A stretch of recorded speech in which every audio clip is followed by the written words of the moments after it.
Oh, hello there. How are you? Welcome to the Outlaw Nation show tonight. Just me and you hanging out. I got a couple of stouts to hang with us tonight. Let's do some drinking. Let's have some fun. Enjoy ourselves.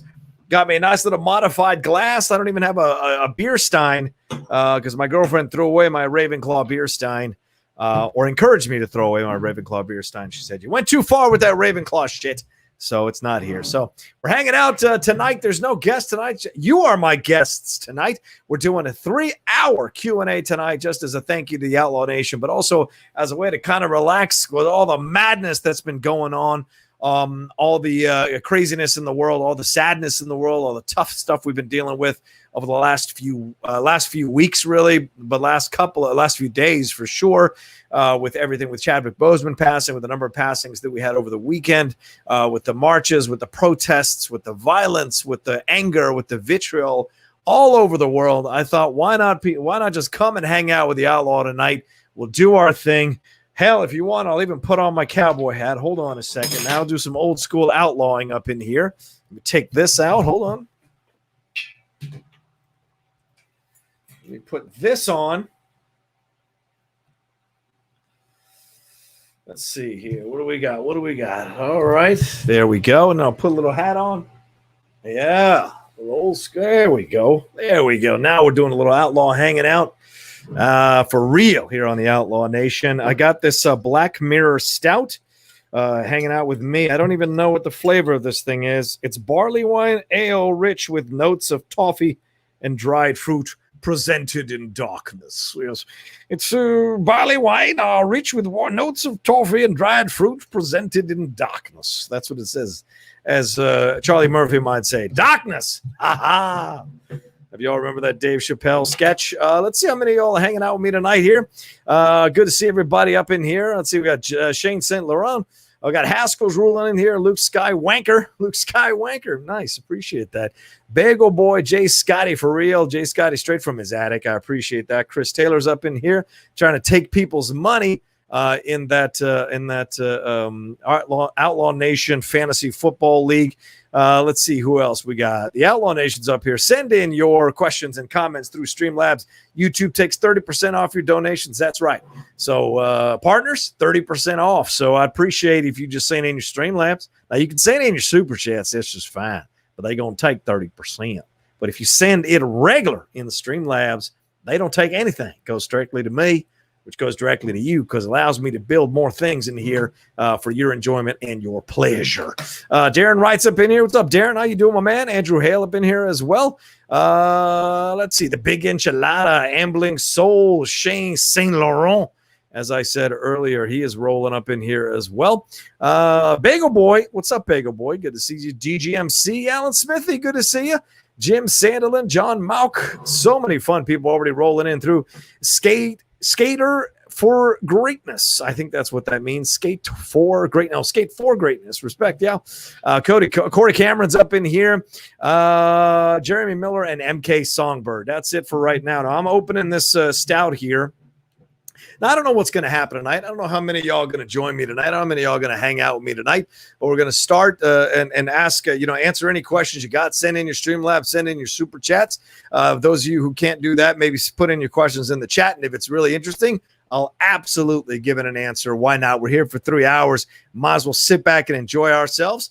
Tushka's up in here, I think. Tushka, what's up, man? Good to see you. Hope you survived Winston coming after you for Oklahoma City. So it's good to see that you have done so and you're joining me here. All right, let me see. I've never opened one of these like with that melted candle wax all over it. Maybe I should ask Tim Franco to come help me open this.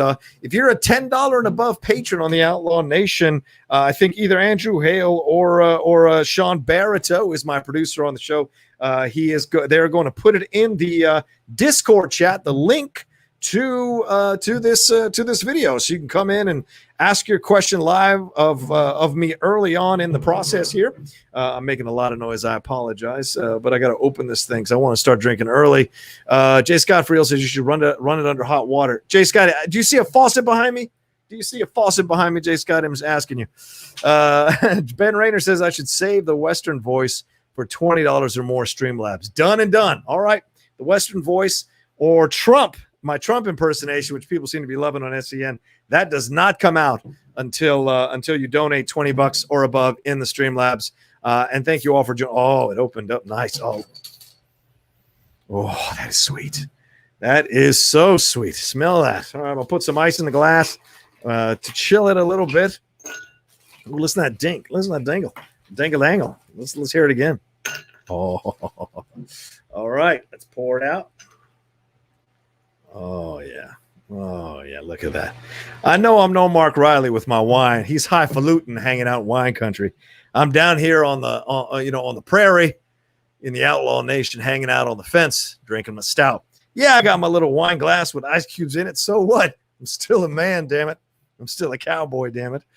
All right, let's hope I don't spill any of this on the white carpet like I did last time a few months ago. Fantastic stuff. Let's see. Sean put it in the Discord. So if you're $10 and above, then please come on in, ask your questions of me live. Send in your Streamlabs and Super Chats as well as we go through this thing tonight. It's going to be a lot of fun. Already got a Super Chat that rolled in through here from Mukbang Review. Said, hey, good job on Backstage today. Thanks for broadcasting. Appreciate that, Mukbang. You might as well enjoy me on there as long as you can. Let's just say that I am making some moves to step away from the show down the road here soon because I just feel like it's, I've got to focus more of my attention on my channel. So as much as I enjoyed it today, there's a news coming down the road. Do we like this hat? Do we like this hat or do we like the other hat? This is the other hat. Let's take this one. How about this one? I kind of like this one. This one's it's kind of wide brim. It's kind of chill. I like this one. So we'll keep this one for now. Let's see how many other people we got rolling in here. All right. Gnome Cyan is in here. Darren Wright, he's on the Budweiser. Tavishka Productions. Tushka says, ooh, white carpet. It's nice if you never plan on living in that room. Well, I don't plan on living in the room, just doing some stuff. All right, let's take a little sip here.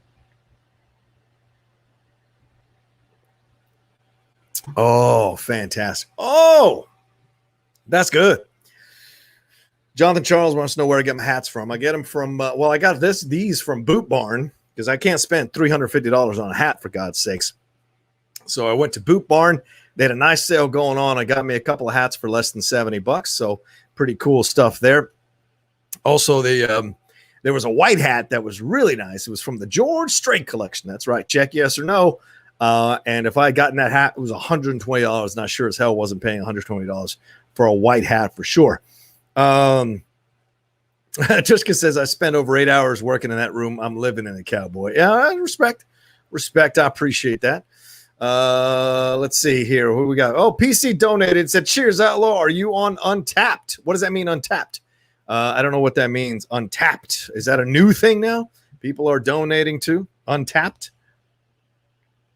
Oh, that is good. That is good. Somebody tell Tim Franco about this, man. This is going down really nice. So anyways, it's been a busy week here in the Outlaw Nation in my life. We're kind of like making some plans for us, me and my lady. I don't want to talk too much about it, but we are making some plans, and I'll make an announcement when those plans are officially underway. But we are looking at some things and making some moves possibly really soon in our lives. So excited about that. Also, I've been having a number of auditions recently, thanks to my incredible agents and managers over there who managed me and Ben Bateman. That was a small world. They brought in Ben randomly, and now we're both managed by the same agent.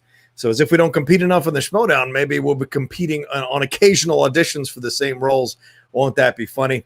Hope y'all did watch Backstage today. It was a lot of fun. I couldn't make the first hour because I had a call back for an audition that Ben had yesterday for a different part in the same commercial. So it'd be kind of fun if Ben and I book it. It'd be really fun to work together on something for sure. So we'll see how that goes down. But yeah, been doing a lot of that stuff. And then I had the call back today, which took about an hour to do over Zoom. Interesting experience to do it over Zoom for sure. So it was a lot of fun doing it there. Got 69 of y'all watching us live. I guess without a guest, people aren't streaming in at the same numbers, but Appreciate y'all watching us. 45 likes already. Thank you so much. Please keep sending in or keep hitting that like and send in your Streamlabs, send in your super chats. Just hanging out with you. What questions do you have for the Outlaw? What things do you want to know from me? Let's have a conversation. Everything is on the table. Nothing is off the table unless there are pre-recorded Schmodown matches. I can't talk about that, but anything else is certainly in play. And I've sent the link out to a number of people in the Schmodown and in the universe who want to come on by and say hi and hang out with us for a little bit. So don't be surprised to see some guests today as well.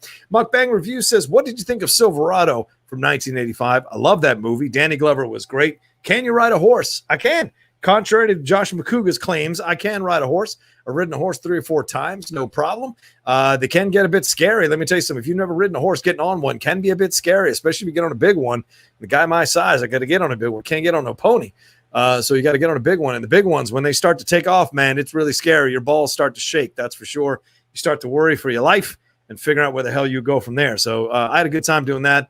They do have ranches out here in Northern California that you can go and ride horses or learn how to ride horses and all of that. So it was a lot of fun. My ultimate goal one day in the Schmodown is to come into a live event on a horse. Houston was something we considered, but I mean, horses poop all the time. So you've got to kind of factor that in. You got to get handlers and all of that. So you have to have a situation. If we ever do an outdoor live event in a place where I can get a horse and I'm competing, I will absolutely ride in on a horse. That would be like the pinnacle of the Outlaw in the Schmodown, I think, to be able to ride in on a horse for sure. All right, let's see here. Brian Brawler. Well, hold on. Let me answer your question, Mukbang. Yes, I love Silverado. It's a fantastic film. We covered it on the Cinephiles. If you haven't listened to the Cinephiles episode, Steve and I it's over 2 parts. We get in deep on that Western. Because it's a long Western. It's about 2.5 hours or 2 hours and 20. It's not a short Western. So we get into it and have a lot of fun talking about it and breaking it down and what was going on in 1985 in terms of Westerns. So we got into a good rhythm talking about that film and how it's one of the most underappreciated Westerns. Got to be careful about that. One of the most underappreciated Westerns that you'll have in the 80s and 90s for sure that people don't really talk about that much anymore. Yet it's written and directed by Lawrence Kasdan. It stars Kevin Kline, Scott Glenn, Danny Glover, who's great in the movie, talking about the Black experience in the West in that movie, very honestly and forthrightly. Let's see, Linda Hunt's in this thing. Brian Dennehy is in this thing. Hell, James Gavin, who's the manager of the Cleveland Indians in Major League, he has a bit of a small part in this thing too. Roseanne Arquette's in this thing. So there's a lot of people roaming through this movie that are fantastic to watch and enjoy. If you haven't seen Silverado, I can't recommend it enough. Plus, it's a fantastic score that rivals the Magnificent Seven score for sure in terms of getting you up out of your seat and that rousing kind of cowboy theme that they do sometimes. So definitely recommend that one, Mukbang. Good question from you. Let me see what I put up here from Brian Brawler. I just watched your interview with the director of Robin's Wish. I'm very excited to see it when I'm off of work. Yeah, Brian, it's a really good documentary. It came out. It's about an hour and 20 minutes or hour and 30 minutes. It's a fantastic exploration of what happened to Robin Williams in the last few days of his life. Yes, they go back in time and talk about his legacy and his history and his movies and his everything like that is in there. Susan Schneider Williams, his widow, was the impetus for this documentary. She hired Tyler Norwood, or she convinced the director Tyler Norwood to take it on and direct it. He said he didn't want to do it. He said he was against it. He thought, there are better people to direct a documentary like this than me. But in the end, she talked him into it, and he did it. And it's a fantastic documentary. We had a great conversation.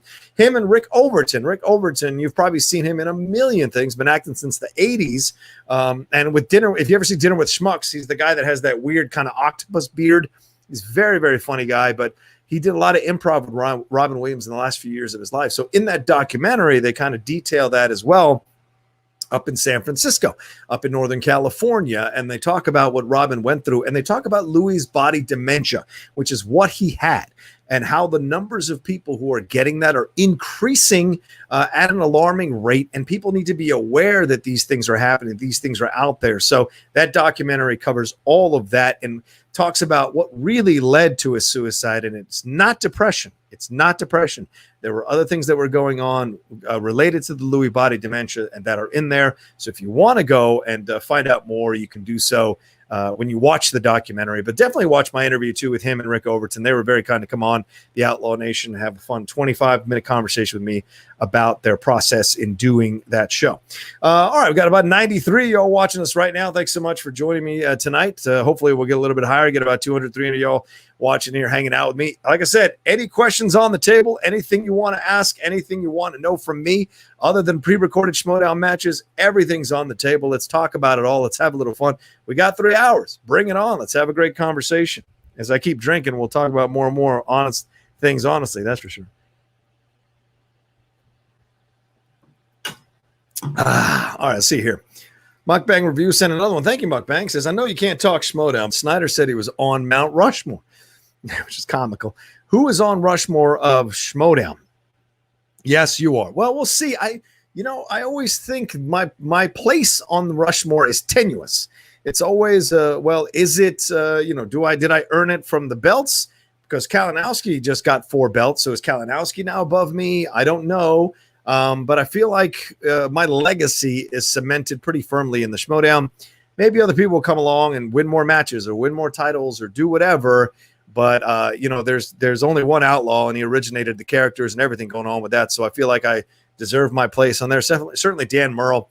I don't put Harloff and Ellis on there because Harloff and Ellis essentially created the Mount Rushmore of the Schmodown. So they don't need to be on there. They own the mount. They own the land that the property that the monument is on. That's the way I look at Christian and Mark. So I would definitely put Rachel Cushing up there. And then the 4th spot is always alternating. Is it Levine? Is it Kalinowski? Is it anybody else?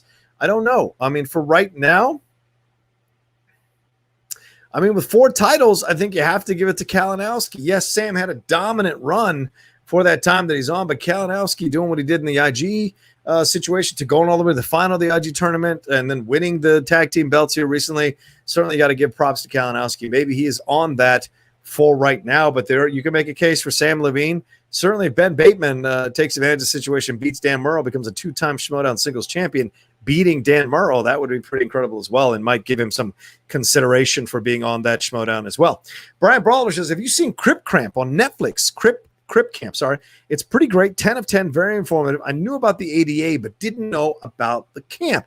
Yeah, I saw that. I was sent that movie a couple of times. I didn't get a chance to watch it. But I heard it's pretty incredible. I got to see that in Boys State. Those are 2 documentaries I definitely got to sit down and watch. However, I got the screeners for The Boys. So I got to jump on those this week, and I got a screener for Mulan. So I got to watch that this week. That's one of the things I should talk about too. The Outlaw Nation now, I'm moving away from some other things so I can create space to make more of these pre-produced videos. I know I've said that a million times before, but I'm really trying to focus on it in the month of September and into October, getting into the rhythm of doing these reviews for these shows and movies as they come out. I do have a natural hesitancy to do what everybody else is doing, to try to jump on the latest thing. And I understand that there's a need to do that in order to have your channel survive or to get more subscribers or viewers or listeners. And maybe I just need to get past that on myself. So I'm going to try and push myself this month to do more reviews of stuff that's out there, of stuff that's people are watching or people are into. I'm definitely going to try and do more of that. Certainly The Boys, trying to knock out all those episodes before I can do a review on Friday. That's important for me, and certainly watching Mulan before I can do the review on Friday. But I will say this, a little bit of announcement. Tomorrow on the Geek Buddies, we are interviewing the writer of Superman Man of Tomorrow. That is our friend, Tim Sheridan. Tim Sheridan, he wrote the Superman Man of Tomorrow. So they sent us the Blu-ray today. So I'm gonna watch this thing tomorrow morning before our interview. Have a good time watching it. Enjoy seeing what Tim was able to create and write and what have you. So I'm looking forward to it. We're gonna interview him for this situation and see how he came about writing it, what he had to do for it, and I'm going to let you know if the movie's any good. We'll do a little bit of a mini review of the film as well. So look for that on the Geek Buddies dropping sometime tomorrow. We're going to record the interview separately, then add it on to our show. and then drop the show tomorrow afternoon. And then I'm going to cut the interview out and put it up on Friday on its own as well. So that you'll get double whammy for that one. So look for that. Tim Sheridan coming on our show. We all went to college with Tim Sheridan. So that's going to be pretty cool for sure. So we're going to have a lot of fun with that. So let's see here. What do we got? Do we have any Streamlabs roll through here? Oh, we do. Thank you so much. People are already sending in some money. Thank you. Ben Ryder said, hi, John. Do you think you and Dan would stomp all over Snyder and JT enjoying all this content you're giving us? Well, thank you, Ben. I appreciate that. Yeah, I think we would actually. I think we'd beat JT and Snyder for sure. I think the way that Dan and I prepare, I don't think Snyder and JT, who really didn't study that. I mean, Snyder didn't study, but JT would study sometimes. I think we'd have a way to get inside their heads and just be calm and just be collected and just steamroll them, man. I think we just have a belief that we would absolutely do that. With Chance and Kalinowski, it's different. Kalinowski has really kind of brought his game level up, and Chance has really kind of come into his own as a competitor. So that helps them kind of be a good 1-2 punch. I don't know if I see the same from Snyder and JT. I think we beat them 9 times out of 10. That's the honest truth, in my opinion. Let's see. Philippe Hunt. Oh, thank you, Philippe. He said, hey, Rocha, love the show and enjoying the new shows. What movie did you cover on the Cinephiles that you changed your opinion on the most? I used to dislike Citizen Kane. Now I love it. Keep doing your thing, brother. I'll follow you anywhere. # Outlaw. Thank you, Philippe. I appreciate that. That's very kind of you. I don't know. I mean, Brief Encounter, if you listen to our episode on Brief Encounter, look, a lot of you are like, oh, a black and white old David Lean film. I watched it. And I wasn't 100% behind it. And then I watched it again. Then I talked about it with Steve on the Cinephiles, and I found that I was enjoying the film more and more as we talked about it. So I did find myself falling into deep like, not love, but certainly deep like of that movie. Brief Encounter is pretty fantastic. I don't know if there's any other movies that I've necessarily fallen in love with. Let me take a look. Let's jump on to the podcast area here, and let me see what episodes we got here. Let's see. Well, Major League, of course, I love Major League. Nothing wrong with Major League. Let me see where the Cinephiles is. Hold on. Cinephiles. Let's see here. We did a compilation. Major League, Patton. No. 1776. Inception. Oh yeah. You know what? Inception actually is one of the most recent episodes. I thoroughly fell back in love with Inception, which I hadn't seen in a few years because I kind of felt like, oh, I get the point of the movie, but watching it again for the Cinephiles was a lot of fun because you also get some time to appreciate the performances of DiCaprio, of Joseph Gordon-Levitt, of Tom Hardy, of Ellen Page, of Cillian Murphy, Tom Berenger. So many great actors in this movie, and I hadn't really kind of Michael Caine. I hadn't really Marianne Cotillard. I hadn't really sat down with it mentally in quite some time, and revisiting it for the Cinephiles really made me fall in love with the movie. The movie we just are about to drop, episode 1 of $1 Million Baby, that's coming out, I think, this week, part 1. Steve and I fell back in love with that movie pretty strongly and loved it to pieces and really enjoyed it. So we're discovering that movie again from so long ago to do it for the Cinephiles was a lot of fun. Really enjoyed that. So that's a movie that I definitely recommend. If you haven't seen it, I can't recommend that movie enough. And if you have seen it, but you haven't seen it in a long time, I can't recommend you enough going back to it and revisiting and enjoying the performances from Hilary Swank, from Clint Eastwood, from Morgan Freeman, a young Jay Baruchel, Michael Pena, Anthony Mackie, all those people involved in the movie. Certainly pretty good. And the score from Clint Eastwood, that score is really damn good in $1 Million Baby for sure. Thanks for your question, Philippe. Really appreciate it. Let's see. Jim Sandelin donated. Thank you, Jim. Very kind of you. He said, hi, Outlaw. Saw Tenet last night at a smaller theater. Okay. We had about 12 to 15 people, lots of empty seats between everyone. When would you feel safe going back to the movies? # Baba Booey. Well, Jim, I'll tell you, 12 to 15 people sounds pretty safe to me, especially when there's lots of empty seats. So I'd be down with that. I don't want to see it in a drive-thru. I don't think I'll get anywhere near the experience of seeing that film in a drive-thru that I would in an enclosed space, especially because Nolan likes to shoot his films to take advantage of the sound systems in these theaters.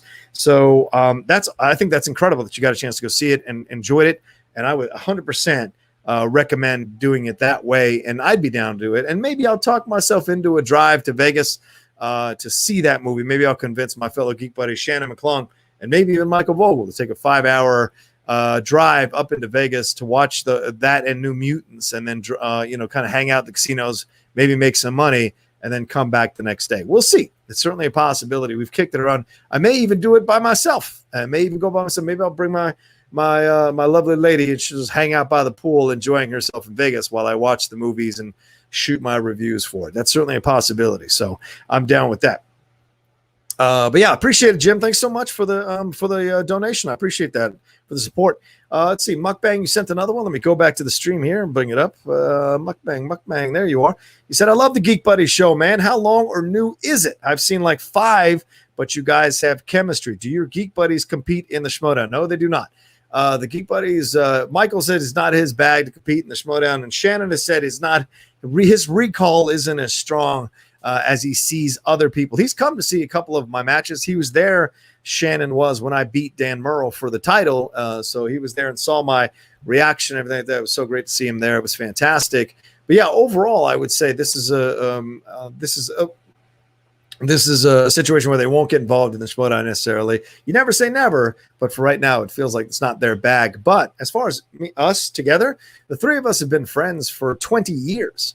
And so the show you're watching or the show you're listening to, the Geek Buddies, is just basically what we do anyway.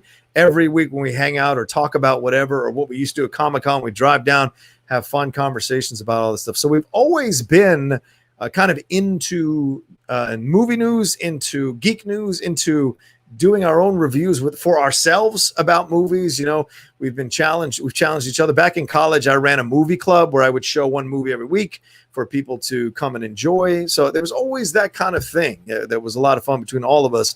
And there's a friendly competition about who knows more, who's got more knowledge about what. And certainly Michael Vogel is hooked into a lot of studios here in town. Shannon, a little bit less. And then me, of course, I have my contacts through the publicists for different studios, hearing things. And of course, being friends with Jeff Snyder, I hear things as well. So those are my connections, and we all kind of share them and have conversations about it on the show. And I think it's great to have all 3 different perspectives. You've got a person who, like Michael Vogel, who was an executive. He ran the Spectacular Spider-Man show, the animated series, for a couple years. If you haven't seen our interview with that's up there under the Geek Buddies playlist on the Outlaw Nation. We sat down with the cast members and production team behind the Spectacular Spider-Man animated series and talked to them about what it was like to put that on for a couple of years. Josh Keaton, Vanessa Marshall, had a bunch of people come and join us and have some fun. So that was a really great interview, about an hour, with Greg Weissman, Victor Cook, Sean Cheeks Galloway, who did a lot of the designs for the animated series. So we sat down with them for an hour and talked to them. So yeah, we've been going on for quite some time, over 20 years. We've had this chemistry as friends. So we just thought about a year ago, we kicked around the idea of doing it, and boom, we are good to go, and we're doing it now. So pretty excited about that. Thank you for your question, Mukbang. Really appreciate it. Let's see what else we got here. Tom Highwind, just sending in some more. Thank you, Tom. Really appreciate that. Very kind of you, my man. Let's see here. Oh, wow. Jesse, Jose Montalvo. Thank you, Jose. Lo aprecio mucho, hombre. I know that Finstock ultimately decides the team that will participate in the upcoming tournament, but rewatching Dan's response to Shannon, I just don't see how it's not Founding Fathers. The narrative is there. I love your hustle, Rocha. Thank you, Jose. I appreciate that. The narrative is there. And certainly Dan bringing up that sign that says, we'll settle this at Spectacular. That is huge, huge. But of course, we have the way harder road. They just have to beat Shazam to meet us there. We're going to have to beat 4 teams to have a shot at facing them again at Schmodown Spectacular. So we shall see if we get the job done. It's not an easy tournament. A lot of tough teams that are already in there. And Finstock has not told us yet whether we're going to be in the tournament or not. So we're just kind of sitting back and waiting to see what happens. But hopefully we get a chance to be in the tournament. We'd like a shot at seeing what we can do against these other teams, and see if we can make it all the way to the final and take care of business and get into that tournament. Dan and I are certainly driven and determined to do so, but you never know. The luck of the draw, the wheel, all kinds of things can happen. You're seeing already so many upsets in the first round of the Schmodown singles tournament. I mean, I did call the possibility of Perry beating Kalinowski, but that, it was kind of a long shot, and she did it. So you just never know what can happen in this business. You never know what can happen in this game that can put you in a situation where everything gets turned around. So I think for Dan and I, we just put our head down and go to work. Blue collar boys just going to work, man. That's kind of how we're approaching things. If Tom Finstock selects us to be in the tournament. So, but also Tom's got bigger headaches, a bigger headache right now. He's got to figure out what he's going to do for Dan versus Ben this Friday on pay-per-view. What's going to happen there between those guys, or is it next Friday? I think next Friday on pay-per-view. What's going to happen between these guys? Who's going to manage who? Is going to be kind of drama like there was the first time around.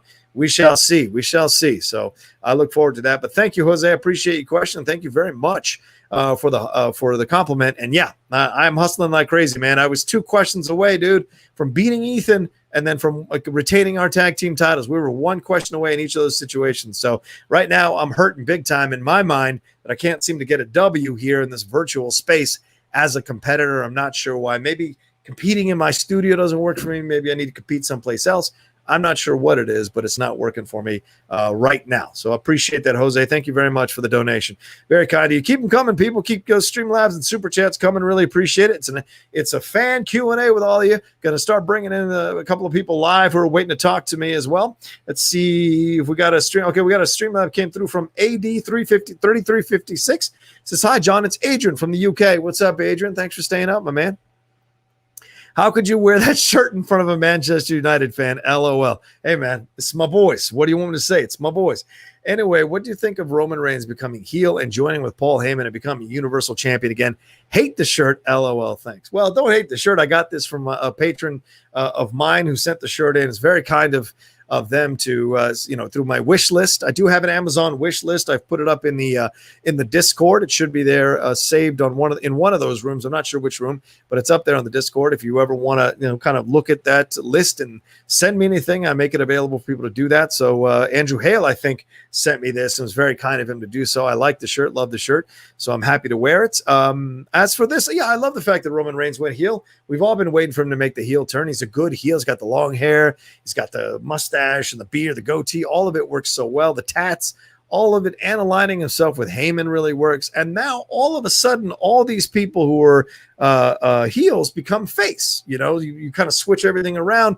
Strowman now becomes even more of a face. Is the Fiend now a face in this situation? Can you turn the Fiend face, or is it tweener? So all of that now is turned around. You have a lot more fun, a lot more storylines to play with. So that's exciting to look forward to, in my opinion. So we shall see. But thank you, Adrian. Really appreciate it, man. Hope you stay up for as much as you can on this show. Okay, we got about 124 y'all watching this live. Let's see how many likes we got. 82 likes. Come on, let's get those likes up to higher than 82. Let's get over 100 likes for now and keep marching towards 150 likes and 200 likes for sure. And if you want to keep sending in your Streamlabs, right there is the donation. Relaxing Q&A show. Thank you, Outlaw Nation bot. Relaxing Q&A show right there. There's the donation. There's the number. All right. See, Kevin Merton says, hi, John. Hey, Rocha, I'm from Miami. Let me take a little sip here.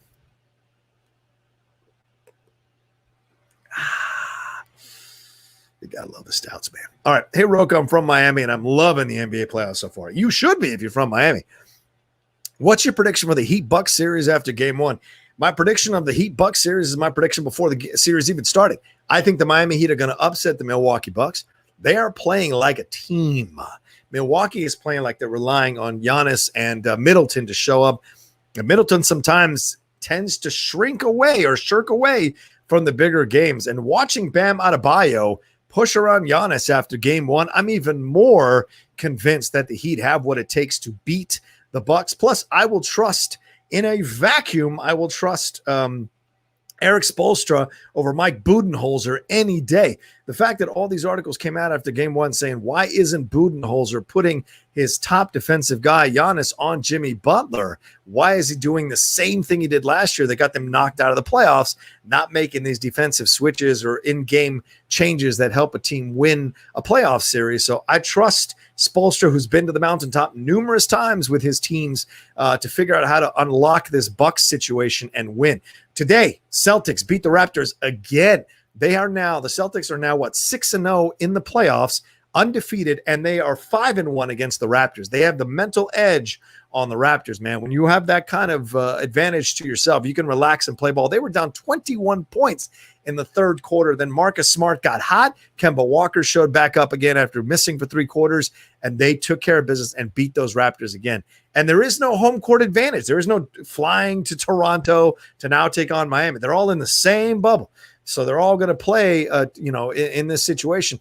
I think the Celtics just have them mentally, man, and maybe they'll drop game 3, but then the Celtics come back and win the next 2 for sure. They just have what it takes, and they're doing this without Gordon Hayward, by the way. Marcus Smart has really stepped up in Gordon Hayward's position and leading these Celtics. So incredible to watch the playoffs now. It's a lot of fun sitting back and enjoying that. Let's see, Mukbang. Thanks so much, Kevin. Appreciate the question. Mukbang says, thanks for having Alex in the morning show. How did you meet her? Why did you choose her as co-host? Oh, good question. So Alex is someone that I met at the live event in Orlando. Yeah, Orlando. Yeah, in Orlando when we beat Corruption for the title. I think that's where I met her. We all went out to eat at, or was it Houston? Was it Houston? It was one of those places. It was a Houston or Orlando. We went out to eat afterwards. No, I think it was Orlando. We went out to eat afterwards, and we were hanging out at this bar. And I remember the Yankees were playing the Astros in the playoffs. I remember that.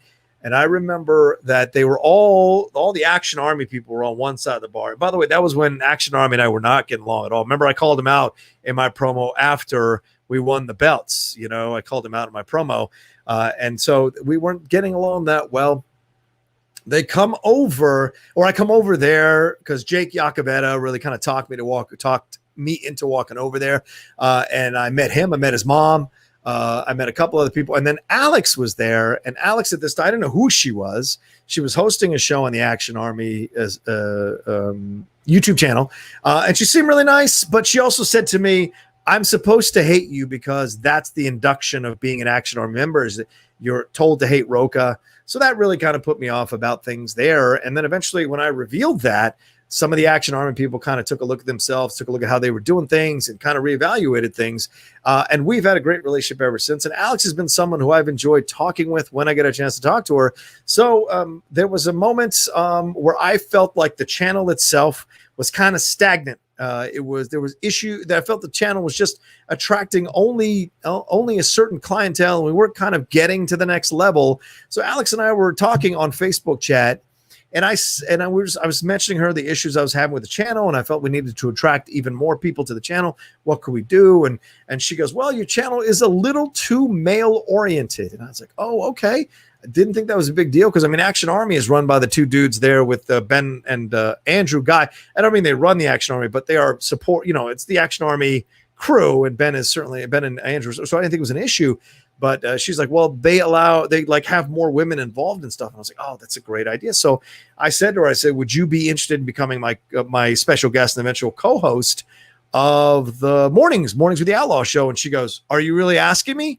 And I go, yeah. And she was like, fuck yes. So that's how she got on board with it. And I love Alex. I think she's great. She's a great energy on the show. She's fun to talk to. And there's the younger stuff that pops up. Alex is more in tune with that. So I may read about it, but I don't have a visceral knowledge of it. So being able to talk with Alex about it has kind of been great for the show. And the numbers have been fantastic overall. We just got to get the donation numbers up so I can validate having that show on the channel the 2 times. The reason I went to 2 times a week is because 3 times a week we were doing it, and I was making maybe $30 one day or a couple of days, and it just wasn't worth it for the amount of time I was putting into making the show, researching the facts for the show, getting up early, all that. It just didn't make sense. So going to 2 times a week has really been the best thing for us, and being more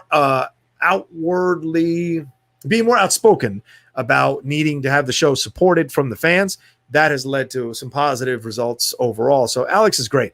Love Alex a lot. She's fantastic. And you'll be hearing more from her, I'm sure, as she becomes more and more comfortable in front of the camera and more comfortable doing the things that she's doing. All right, let's see if there's other people who are sending in stuff. Oh, Cameron. Oh, Cameron, thanks, man. He said, just because I love you, my brother. Cameron, that's very kind of you. Thank you so much. I appreciate it, my man. I appreciate it. Incredibly kind of you, dude. Let's see. I love you. I love you. Cameron, I love you. All right, that's my voice. And you know what, Cameron, since you donated over $20, I get to read your thing in the just because I love you, my brother. Just because I love you. There you go. You get my little Western accent when I do that. I'm having me a little more of my sarsaparilla there, Cameron. Hope you don't mind.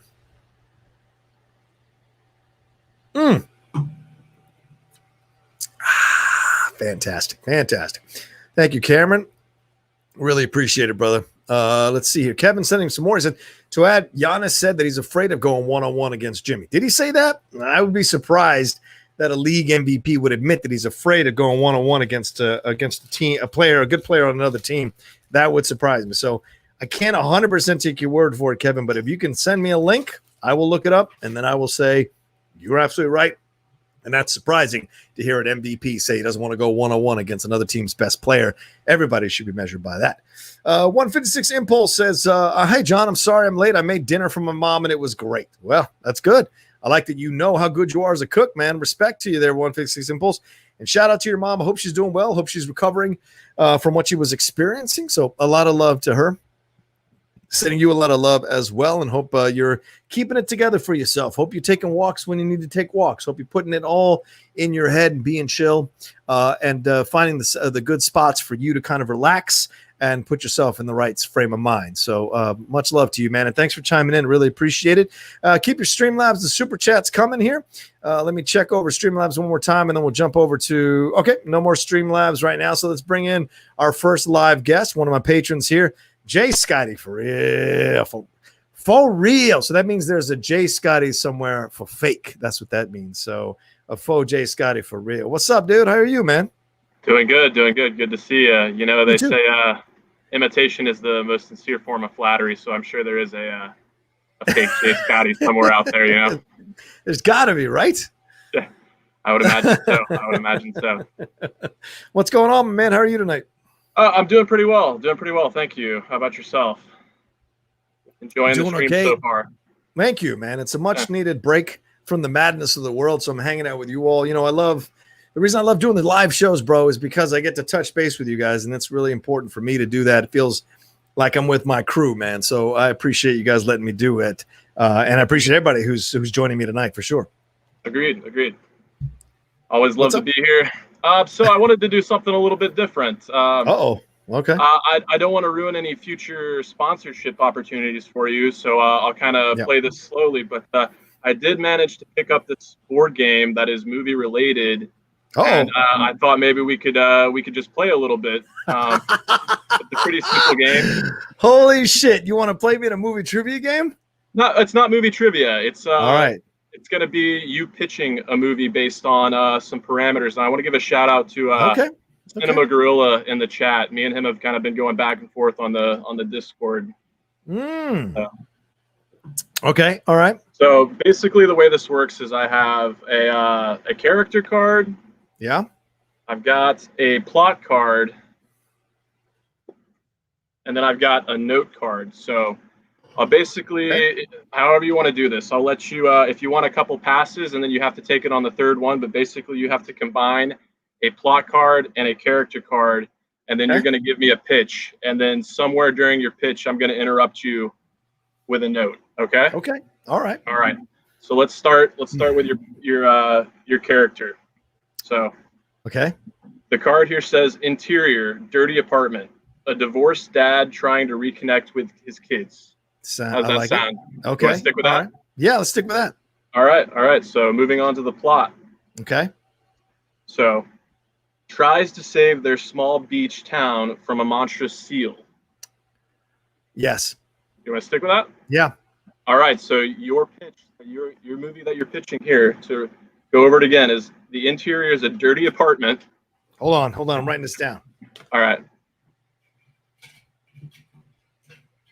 You should be a $50 patron to get to do this. All right, hold on. Fair enough. I'll send you some Streamlabs and some love next week. How about it? All right, let's make it happen. All right, so I'm a divorced dad. All right, your interior is a dirty apartment. You're a divorced dad trying to reconnect with his kids. Okay. And you also try to save their small beach town from a monstrous seal. Okay. All right, so what do I need to do? It's kind of like Mrs. Doubtfire meets Jaws here. So basically, I'm going to give you about 45 seconds. Okay. You're going to pitch this movie to the best of your ability. Okay. And try to sell me on it. And I get to say pause at any point during the pitch. And I get to throw a wrench in there, and you have to adapt to that wrench. Okay. All right. So let me know when you're ready. I'll give you some time to mull it over. Now, there's no gender on the kids, right? Could be anything. No gender whatsoever. It's good. I like it. Whatever you want to do here. Okay.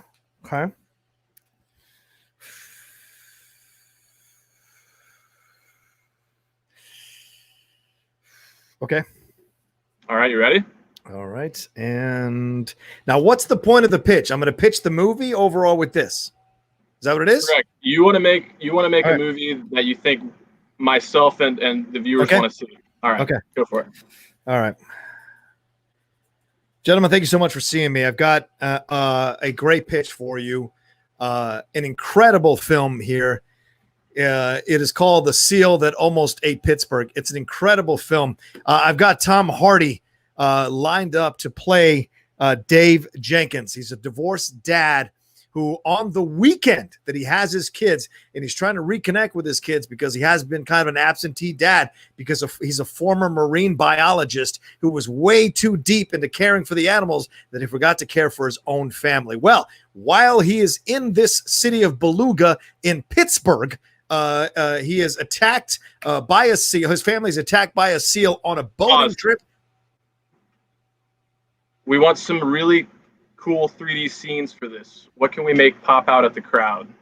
Absolutely. You know what? You ever seen Jaws 3D? Well, it's 30 years later. We can do a way better job of that. This killer seal. That's right. Killer seal. You see the size of those things with the whiskers and the teeth. Yeah, you've got those teeth and the tusks and all of that. I know it's a walrus, but maybe it's a combo here we've got going on. A seal walrus, a saurus, one might say, or a wheel. We've got that situation going on here. They got a big thing. So when you see them attack, you see the seal looks like it's jumping through you and grabbing onto you. That's the 3D stuff we can do. Going underwater as well. Seeing a 3D world underwater. Like I said, Dave's got those. Dave's back there. He's a former marine biologist. He's got some old gear. He's got a cage. He's got a scuba suit. And his kids, Chad and Mary, get involved in this situation as well. This is how he reconnects with his kids because his kids want to help him do it. And as much as Dave. Time. All right. I was close. All right, Mr. Rocha. Mr. Rocha. I've got some good news. You're going to get the green light. Yeah. But I don't know how Tom Hardy is going to feel about appearing in a sci-fi channel movie. He wore a mask in a superhero film. He's going to be just fine. Fair enough. Going to be just fine because if I put a scuba mask on his face, it's essentially like he's putting the mask again. He's going to be perfect. Don't you sweat it. Don't you sweat it. We have faith in you, Mr. Rocha. We have faith in you. I think I covered everything. Yeah, a monster seal.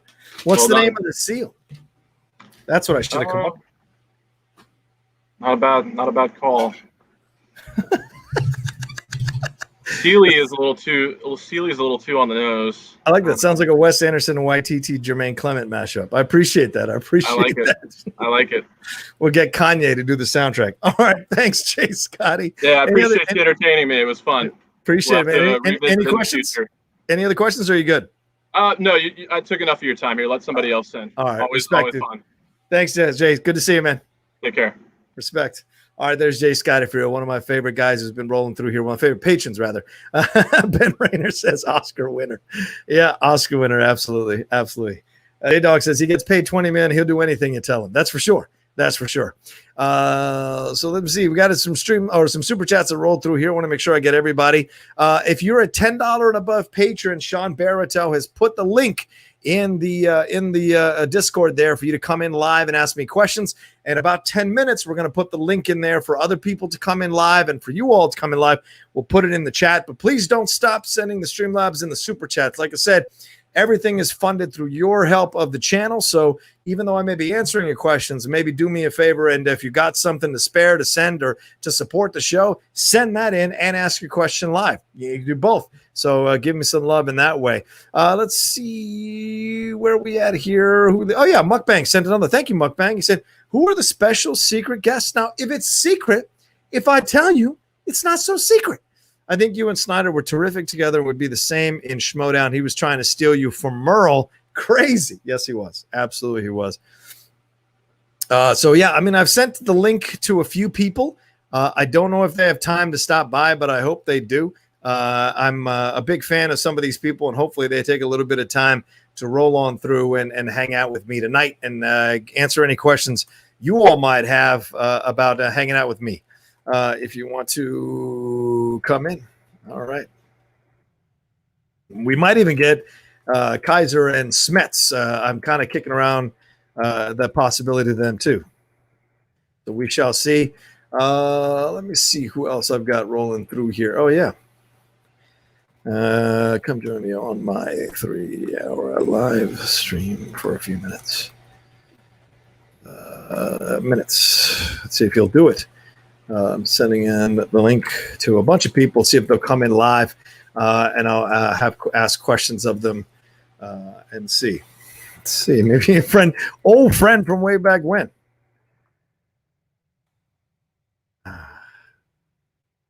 Let's see. Let's see if he'll do it. Way back when. It's a writer friend of mine. Let's see if he's willing to come in. Let's see if there's anybody else that I want to throw in here who wants to maybe come in live. We already had Bibiani in a few weeks ago, so he's good to go. Let's see.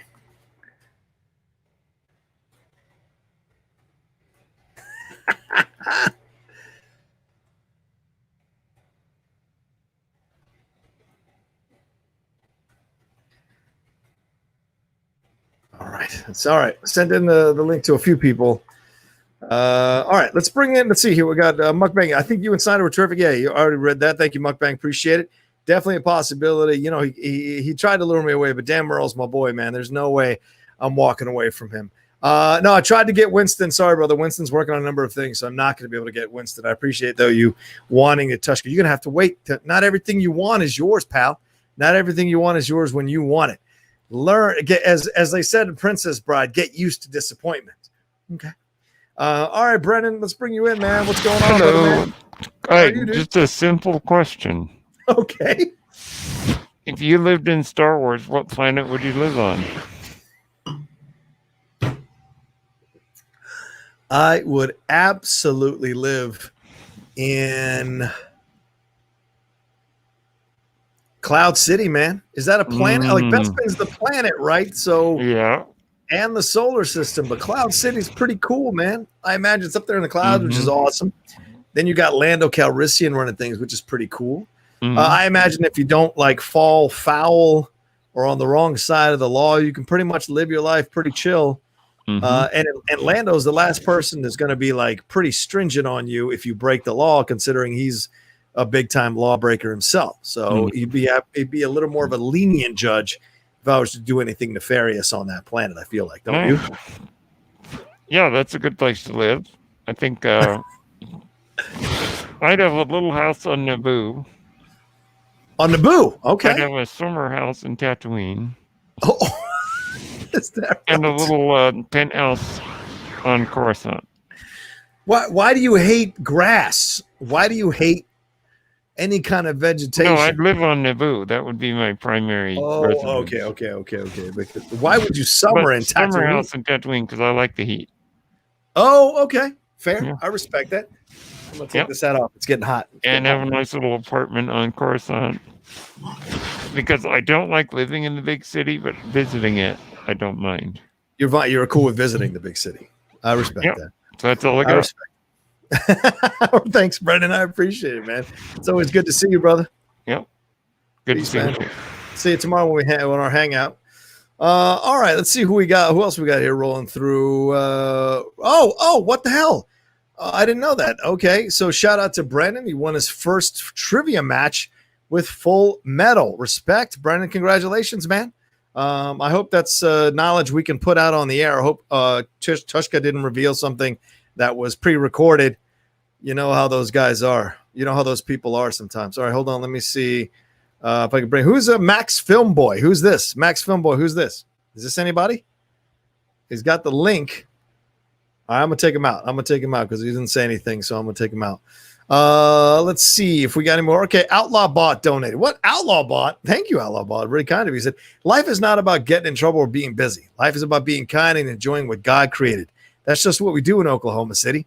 Oklahoma City is a respectable city, and anybody who says elsewise can go FOKC themselves. Oh, nice. Nice. I appreciate that. It's very kind of you, Outlaw Bot. Standing for Oklahoma City after the unfair attacks by Winston Marshall against that respectable city here in America. Who is playing with the Outlaw Bot? Yeah, Ambling Soul. I want to know, who is that playing with the Outlaw Bot? I got my suspicions. All right, let's bring in Tushka. Let's see what the hell Tushka's got to say about shit. All right, Tushka, what's going down, man? How are you? Hey, how we doing? Oh, wait, this doesn't say Tushka. My bad. And you keep saying Tushka, man. You got me saying it now. Tushka. I'm gonna say it, Tushka. It's my way. I know you are, man. I know. That's all right. and that's the bad part of it too. Is like some of the names in Choctaw. It's like, oh crap! If people get a hold of this, they can like butcher it pretty bad. Like one word is for turkey. Yeah. It's actually fuck it. Wow. F-U-K-I-T. Fuck it. And so people took it and abused it. And but yeah, actually in the Choctaw Dictionary, the official one that they just released recently, they actually changed it, the name, to where it didn't say so it would say fuck it. Yeah. So what's your dog? Who's that your dog back there, man? Yeah, that's my boy, Lucius. Oh. Come here, bud. Lucius. Is that a pit? Yeah, pit bull, American Stafford. Oh, yeah, beautiful. Yeah. Hold on. Look at that. What's the other one? Yeah, you're good. And then that's a German Shepherd Rottweiler mix. Nice. Two big dogs. She's Roxy. Yeah. I love the Rottweilers, man. Oh, dude, she's so good. And what's great about her is her being German Shepherd, she's intelligent and smart. Right. With the Rottweiler part, her hair is a lot shorter. And then she has that black with brown eye. Oh man, it's awesome. Yeah. But well, you need that, man. You need somebody to be the most intelligent person in the room besides you. I know, right? So I respect that. I respect it. Well, that's what the good leaders do. They surround themselves with intelligent people. That's right. That's right. That's what I try to do. But what's up, man? Dude, hey, I just got to say thank you so much. Cheers to you, by the way. Cheers to you, brother. I feel special because you're actually like mentioning me in a show that I'm not even a part of. Which one? Game Time or this one? On Game Time, yeah. Yeah. Because you're always on there, man. It was kind of rare to see you not be involved in it, so that's why I was looking for you. When Winston was going crazy about OKC. Yeah, the one show I actually don't watch live. He's got to act a fool. He's got to, kind of, talk some nonsense and everything. But and it's funny because I was actually waiting for my parents. We were going to dinner. Oh. And I had this, I don't know. I was just like, I was on my phone and I was like, you know what? I'll just hop in Game Time real quick. I think I said hi. I have no idea when I said hi, but then 3 or 4 people were like, Toshka. So I think it may have been like right in that mix, but right. It's funny though, man. But I mean, and always, man, thank you so much for creating this community. Oh, dude, it's been awesome. It's been so awesome. Listen, you got to thank a couple of people who created this community. I mean, bringing people together has been great, but I think Andrew Hale, correct me on this. It was Matty Wild, I think it was. When he left the Discord, Matty left this message that was like a constructive criticism of the way we were dropping the ball in the Outlaw Nation months ago about getting more on the Discord, being more consistent on these kinds of things. I didn't know at the time what that all meant, right? And it wasn't until he left that message that I was like, okay, we got to make some decisions here. And I was very fortunate that people like Andrew Hale and Sean Barreto, Wiley Todd, a couple of the other people really kind of stepped up to the plate, and now more people have kind of stepped forward. And I love that this is a positive community. Look, outside of the Outlaw Nation, when I go on other shows, I can be ball busting, I can be argumentative, I can be like, there can be some drama. But within the Outlaw Nation, and even Justin Hamilton, who's no matter what he says, he's no big fan of the Outlaw. He even talked about how much of a cool experience he had when he dipped in and hung out with us for a little bit. So that's the thing. I promote positivity. If you're going to step on people, you can't be in the Outlaw Nation. If you're going to crap on people, you can't be in the Outlaw Nation. That's not what we're about. We're about uplifting. Yeah, do we ball bust and have a little fun at each other? Sure, but nothing is ever meant with an ill spirit and ill wind. So when I see you guys having debates about films, I always check out that it's respectable and it's a good back and forth. So thank you for being a part of it, Tushka, however you want me to say. Thank you for being a part of it, because it wouldn't be any good without the great people who are involved in it, to be honest with you. Yeah. Yeah, you hear that, Winston? Respectable, man. I tried to get that fool in here for tonight to be my guest, but he said he had a million things he was handling, so he couldn't jump in. And that's good, man. And it's awesome to see everybody starting to work again, which has been incredible. I mean, like, you know, I would love to see you and Bateman in a commercial. That would be, oh my God, I'm telling you, like, I even mentioned it like in the chat. I'm like, you know, Schmodown Takeover. Like, that's what I want to see. Perry, I want to see all y'all in just commercials. And people that we know, we love and support, and we know they're good people. Yeah. You know, and with the amount of time that you guys spend online and in the chat and communicating with the community, I mean, you can't. You're so exposed, you can't really hide. Yeah, you know, like if you're a person, you're gonna get found out pretty quick. Yeah, it's funny you brought that up because Ben asked me that. If you watch that interview with me and him on Nerds and Suits, Ben asked me, he's like, you do so many shows that are live streams. Do you ever get afraid that you're going to say the wrong thing? And I'm like, no, because I'm always so conscientious of the crew and of the nation and of the shows I'm on. I'm always trying to be aware of the things I'm saying so that people are positive around it. So I don't ever get worried. And if I do, I know the nation's going to call me out. The nation's going to bring like, hey, man, this thing you said, you probably shouldn't have said it, or that thing you said, maybe you should have phrased it a different way. And I always appreciate that because they're coming from a place of wanting to help me, not coming from a place of wanting to judge me. And that always makes a difference, man, when you're hearing from people. So absolutely. So to me, it's been a great part of my life building this up.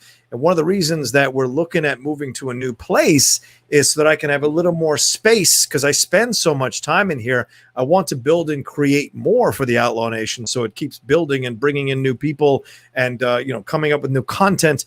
This is still only 6 months into this situation that I've been doing this so I feel like I've grown by leaps and bounds because other people have come in to help and guide me, and my natural instinct to succeed at this thing and be patient as we build has been important for me. So that's the thing overall.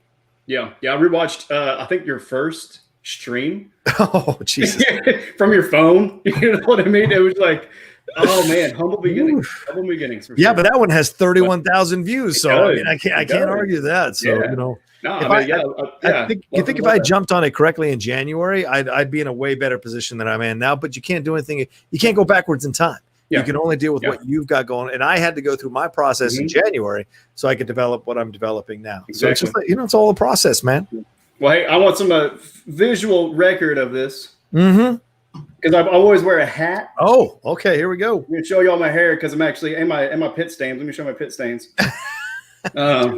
Dudes, man. I'm actually gonna be cutting this off. Look at that. Yeah. Wow. Holy shit, dude. Yeah. That's like Crystal Gale. That's like all the way down to your butt, man. Look at that. Well, close to it. I actually had I think like 6 inches cut off July. I think Smithy's watching that and dreaming of the days he had hair. I think Alan Smithy's watching.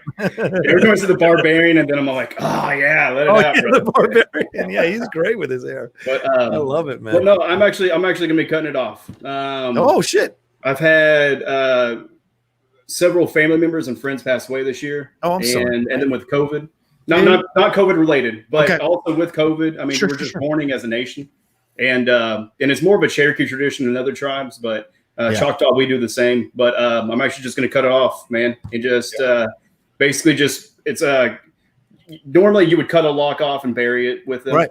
Okay, but this one just kind of symbolizes like, hey, it's a new start. We're mourning, and then we're going into a new process and a new season, right? And also I'm tired of like getting it caught on everything, man. Like, I'm sure. Yeah, and if anybody who lives with a woman, long hair problems. With shower. I mean, it gets everywhere. Like it's all over the bed. I mean, like I agree. You'll pull it out of just places. Like, what is this? It's all over my car. Yeah. Yeah. She sheds her long hair everywhere, man. Yeah. Screaming infidelities. Oh, wait, no, that's what?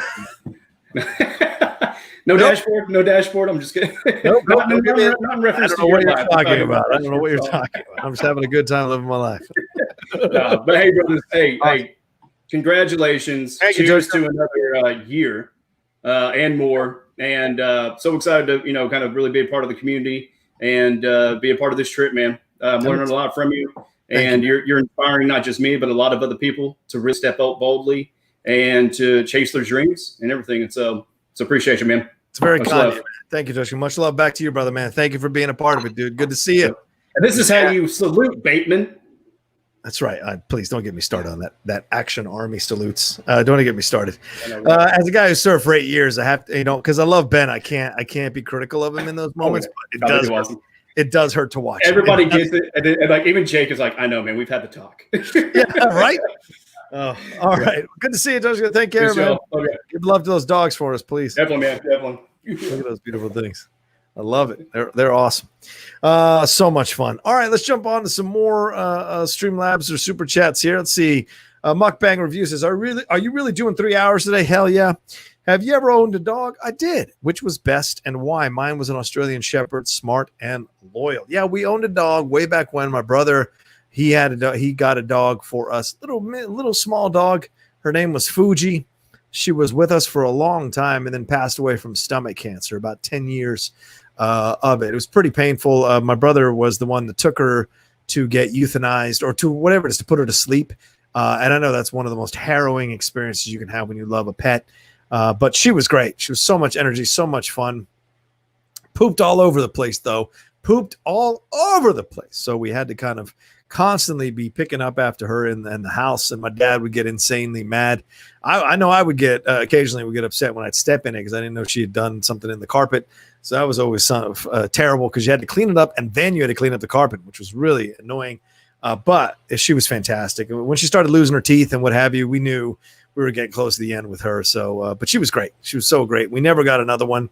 And who knows, maybe down the road, I know my girlfriend and I, Lindley and I have talked about getting a dog, and we'll see down the road if we do get one, but we'll see as we put it together. But I know she wants to have one. And I think if we get into a situation where we might be going to next, where we can feel a little more settled and we can have a pet and have that be a part of our lives, I think there's certainly a possibility for us to do that. So we'll see. But I appreciate Mukbang and shout out to you with your Australian Shepherd. It's a very cute dog, I know. So shout out to you, my man. Let's see. James sending in some pounds from Britain. Is that pounds or is that lira? Those are pounds, right? He said Jaws 3 had one of the worst visual effects I've ever seen. That's for damn sure. The shark breaking through the glass. What is another terrible special effect you've seen? Jason, the Jason 3D one, whatever the hell that one was, Friday 13th Part 3D or whatever it's called. That was horrific when he shoots the thing, whatever it is, and he goes, and it just was terrible. A lot of the 3D from back in the 80s is pretty fucking bad. So that's what I would say. That's some of the most horrible 3D I've ever seen. Nowadays, I mean, I had a 3D TV for about 2 years, which was great. I watched like Top Gun in 3D. I watched Thor in 3D. I watched a number of films that came out in 3D. Martian in 3D is about one of the most gorgeous experiences I've ever had. Up in 3D was stellar, man. I saw that at the El Capitan, and so I bought it in 3D to watch on the Samsung television that I had at the time. Whew. It's great 3D. Technology has really blown up around 3D at that time. Now, of course, you can't find a 3D television. I had to eventually give mine away because nobody wanted to buy it. I tried to sell it for $500. I bought it for $2,000 way back then. And when I bought it for $2,000, that was a huge deal for me financially at the time. Massive deal for me financially at the time. But I thought, I was taking advantage of technology. I had just booked a voiceover job, so I could afford it. But it was a big investment. And in the end, 2 years later, I'm giving it away to like Goodwill or one of those places. I can't remember where I donate, not Goodwill, but I donate to one of those places, one of those positive places you can donate. So I had to get rid of it in the end, unfortunately. But yeah, that's some bad 3D from back in the 80s. That's where we're going to see terrible 3D. Sean, put in the link to come in the live chat now. Yes, do that. Put in the link now for people to come in live and ask questions of me. In that. All right. Jonathan Kurt T says purely for speculative fun. I like that. All right. I'm going to take another sip before I finish the rest of this super chat. What best of 7 series would you love to see play in the MTS? Rocha versus Snyder, Bateman versus Bibbs, Smets versus Kalinowski would be so fun as a series. Settle some feuds once and for all. Thanks. Ooh, that's a great question. All right. I've had a little bit of drink. I'm a little buzzed. I'm not going to lie to you fuckers. I'm a little buzzed. Here's the best of 7 series that you never got. Not even one of, but I guarantee you it would be a knockdown, drag out, throw down. And we either hate each other by the end of the series or we get married. Me and Clark Wolf. Me and Clark Wolf over a 7-game series would be one of the most stellar battles you'd ever see. I mean, we have a natural like this, even though we respect each other and what each other has done. She's been a guest on the Outlaw Nation. But I know, and way in the past, but I know Clark and I would battle like cats and dogs, little shots at each other throughout the match. And I know her knowledge of movies is extensive. And I would love to take on Clark Wolf in a best-of-7 series. That would be a blast. And who knows if we'd end up friends by the end, like I said, or mortal enemies. Who knows? But I think that would be a fantastic best-of-7 series. Now, the ones you proposed, me and Jeff, that could be a fun series for sure. Bateman Bibbs, a lot of drama there between those two guys. Bateman seems to have taken over the Bibbs situation from me. So he can have that. I'm a big fan of Bibiani now in life and in the world. So I don't have any problems with Bibbs. Much love to him. Smets and Kalinowski and Smets would be incredible. But you can't do a best-of-7 series between Smets and Kalinowski. I think you have to do a best-of-7 series 3-way between Kalinowski, Smets, and Cushing to finally decide who is the king or queen of the IG division. Finally, once and for all, who is the number one person in the IG division? Having all 3 of them battle each other would be incredible and glorious. Absolutely glorious. That's what I would say. Yeah, that's my answer. I think that's my answer. Let's say, all right, 156 Impulse. I have confession to make. I like Last Christmas. I'm a fan of Henry Golding and Emilia Clarke. Don't hate me, LOL. Brother man, that is not a bad confession. I like that movie too. It's me and you on an island, 156 Impulse, just me and you who enjoy that movie. Everyone else, for some bitter reason, hates that movie. Christian Harloff's wife, who's a big fan of rom-coms and these kind of Christmas rom-coms, absolutely hated it. Christian didn't like it. No one I know loved it. I went to see it, and I fell in love with that movie. And Emilia Clarke does. I have not liked Emilia Clarke in films, from the Terminator films to Me Before You and all those other films. I just didn't like her at all in any of those films, but I loved her in Last Christmas. I thought Emma Thompson wrote a fun little film. Michelle Yeoh is great. Henry Golding is great. All of them just fantastic stuff in the movie. So people hate it. I don't know why. I watched it on HBO again the other day. I hadn't seen it, of course, since we got into the screening. And I remember I was in the screening just having a ball, laughing and enjoying myself. I had no idea that everyone else around me was hating the movie.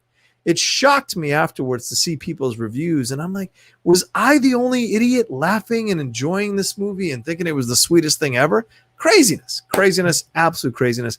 But I love the movie. Going to buy it one day and own it for sure. 156 Impulse. Maybe it's because we're Latinos, man, and we're softer hearted than other people. I don't know, but I love that movie, man. All right, let's see who else we got here. Darren, what's up, Darren? Good to see you, brother, man. He says, this is the last of my money because I love you, John. Darren, don't give me the last of your money, bro. I don't want you, I don't want you running out of money. What happened? Did you not sell all those DVDs? You got to sell those DVDs for money, dude. You can't have that stack of DVDs in your house. You got to sell those things for money for the brother. Don't give me buy a scone or something, for God's sakes. Don't, but I appreciate it. It's very kind of you, brother. I saw that you're dropping down your patronage. Don't sweat it, man. You're still a part of the Outlaw Nation. We love you, man, and you're always fun to come in and hang out with us on the Hangouts, man. I'm sorry we're going to miss you in the Hangouts, but every month I do one Hangout for everybody, so hopefully you'll be able to join in on that when we can do that on the Outlaw Nation. Andrew Hale's in charge of that, making sure what week we do that on. Sorry, all right, let's see who we got here. Oh, speaking of Andrew Hale, there he is. My God, I really must have done something to get Andrew Hale to chime in with some money. I know that. I must have really broken through some walls here. Andrew Hale said, I met some great people in Outlaw Nation for sure. Some other great regulars, Alex O'Neill. Yeah, where's Alex tonight? I haven't seen Alex from Australia. Andrew G's great from Canada. Chris, of course, Chris from Ireland. Cheryl and Brennan. Y'all are awesome, including everyone else. Cheers. Shout out to you, Andrew. Appreciate it, man. Oh, I think I'm getting drunker. Fuck me. All right. Darren, I'm getting drunker, Darren. The stout has high alcohol content. you could drink your piss water that is Budweiser. I'm drinking a real fucking beer right here. All right, hold on. Let's see. Thank you, Andrew. Good to see you. Appreciate the donation, my man. Mukbang reviews. Oh, what do you got here? Mukbang said, if you would have been there for Perry Nemiroff's interview, what would you have asked her? Ben did a great job, by the way. Hope you get to see it. Yeah, I'm sure. I heard he did a great job. I don't know what I would ask Perry. I mean, there's not much to ask her. She really did a great job against Kalinowski. I mean, Kalinowski missing the 3 and 5 kind of handed the game to her. So it wasn't like she beat him by answering her 5 and like really kind of stepped up to the plate. Kalinowski basically just didn't know the 3 and 5, and so she gets the victory. So kudos to her to put herself in a position to win that match. Absolutely.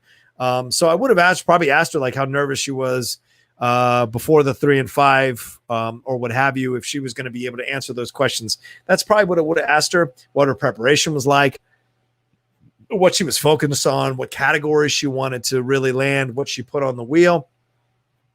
Also, what it was like working with Coy as her manager. Did he get her prepared? So all of that would have been possible for sure. But yeah, I didn't get a chance to do that because I had that callback audition. But I like the way you spelled her name, Mukbang. It's very Russian. Perry Nemiroff. What would you, if you would have been there for a Perry Nemiroff interview? What would you ask her? Ben did a great job, by the way. Hope you get to see it. You know, the Russians, they come in and they ask questions. And they want to know things. They want to know about Perry Nemiroff's performance against Mike, supposedly KO Kalinowski. But she stepped forward, as she does, took care of business. She was great. The Schmodown now, more women involved in the Schmodown. Fantastic. Gotta love it. Gotta love it. Love the women involved. Love it. Women are amazing. That's for sure. I mean, have you looked at them? They're amazing. Anyway, okay, that's my Trump for right now. All right, let's see. 156 Impulse says, yes, Last Christmas has a message and the soundtrack is great. When I found out the plot twist, I was shocked. Damn. Yeah, most people felt like they saw the plot twist coming. I guess I didn't care when it happened. I was just having a good time, man. I love the plot twist, and I love their chemistry. Her and Henry Golding have fantastic chemistry. All right, let's see. Let's bring in some people here. Let's see if I got any more Streamlabs that have rolled through. Okay, we got Soshar 1999. He said, does the Outlaw have a plethora or an inventory of soccer shirts? My personal LFC favorite is the Crown Paints home shirt from the 80s. Yeah, I almost bought that one, man. And I may down the road buy that one if I get lucky with a new voiceover job. I looked at that Crown Paints one. I bought the Hitachi one instead. So I have that for when I lose a little bit of weight, I can wear it.